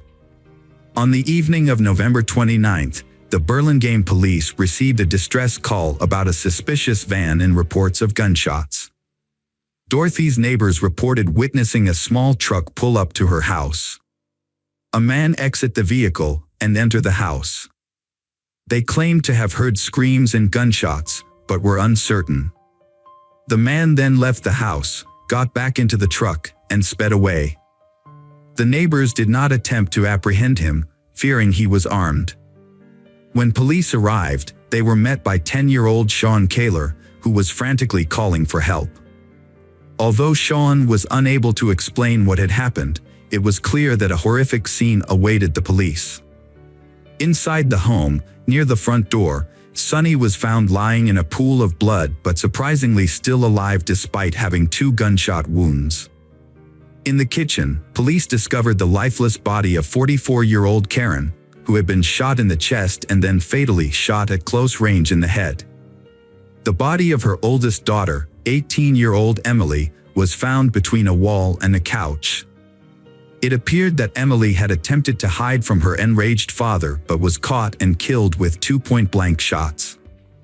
Lauren, found in a pool of blood in the second-floor bedroom, was still alive but weakly called for help and repeatedly said that her father was the one who did it. Dorothy and Lauren were rushed to a nearby hospital's intensive care unit. Despite the doctor's efforts, Lauren died on December 1st due to massive blood loss and internal organ damage. Her great-grandmother passed away a few hours later. Sean, the only surviving witness, was in shock. Psychologists worked with him, but a thorough interrogation was necessary as he was the only living witness to the tragic events at his great-grandmother's house. Sean recounted that evening, stating that his mother was in the kitchen preparing dinner when he approached her to ask for his favorite pie. Suddenly, the back door swung open and his father entered with a shotgun, pointing it at Karen without a word. He shot her, then moved closer and fired again. Sean was initially frozen in horror. His father then turned to Sean but didn't aim the gun. Instead, Craig stared at Sean silently and intently. Sean realized he had to escape. So he jumped out the open back door. He ran towards the main entrance, hoping to alert his grandmother, sisters, and call for help. However, upon reaching the threshold, he heard several more gunshots. Fearing what he might find inside, Sean hid in a small outbuilding. He heard more gunshots and waited in terror, afraid that his father would come after him. Craig Kaler was immediately added to the wanted list, with a warning that he was armed and extremely dangerous. As police received multiple reports of a speeding truck, they were able to quickly determine the direction the gunman was heading. At one point, Craig abandoned his vehicle in a wooded area and began walking down a deserted road. Law enforcement soon caught up with him and apprehended him the next morning. Upon arrest, police found the rifle and ammunition in the back seat of the abandoned vehicle, along with prescription medication for depression and anxiety disorders near the driver's seat. Craig did not resist arrest and appeared confused and frightened. He admitted to being armed with a gun and a hunting knife, but claimed he did not intend to use them. He also acknowledged that he had done something terrible, which he believed the police already knew about. At the police station, Craig fully confessed to his crimes and opened up to the investigating officer. He shared how his wife had cheated on him with someone named Sonny and how they had humiliated him in front of friends at a New Year's Eve party. He explained how his attempts to save his marriage had cost him his job and what was left of his self-respect. Craig became emotional, stating that he didn't know how he had decided to take such drastic action and felt that everyone, including his daughters, had betrayed him. Craig's trial started in December 2010. Craig, advised by his lawyer Thomas Heaney, retracted his initial confession. He claimed his actions were due to mental illness and insanity, which was his only defense to avoid the death penalty for the murder of 4 people. Heaney argued that Craig was in a fragile mental state following a series of personal setbacks. His wife had left him for someone else, his children sided with their mother, he lost his job, and had to move back in with his parents. According to Heaney, these factors led to a breakdown, and Craig committed the crime while insane, without realizing what he was doing. However, the prosecution found no evidence of insanity or an altered mental state in Craig's actions. They argued that his actions were calculated, as he had purchased guns and ammunition in advance and went to the victim's house knowing his family was there. He shot each victim twice, ensuring no chance of survival, but intentionally spared his son Sean, allowing him to escape. In August 2011, Craig was found guilty on all counts and received a death sentence. At the final hearing, 12-year-old Sean testified, stating that he didn't want his father to die, as he was his only remaining close relative. Despite multiple appeals by Craig and his lawyers, the verdict has remained unchanged. As of today, Craig is still in prison, fighting to have the case reviewed and the death sentence overturned. After the death of his mother and sisters, Sean moved in with his grandmother. Now Sean has grown up and he has completed his studies and chosen to stay and work in his hometown.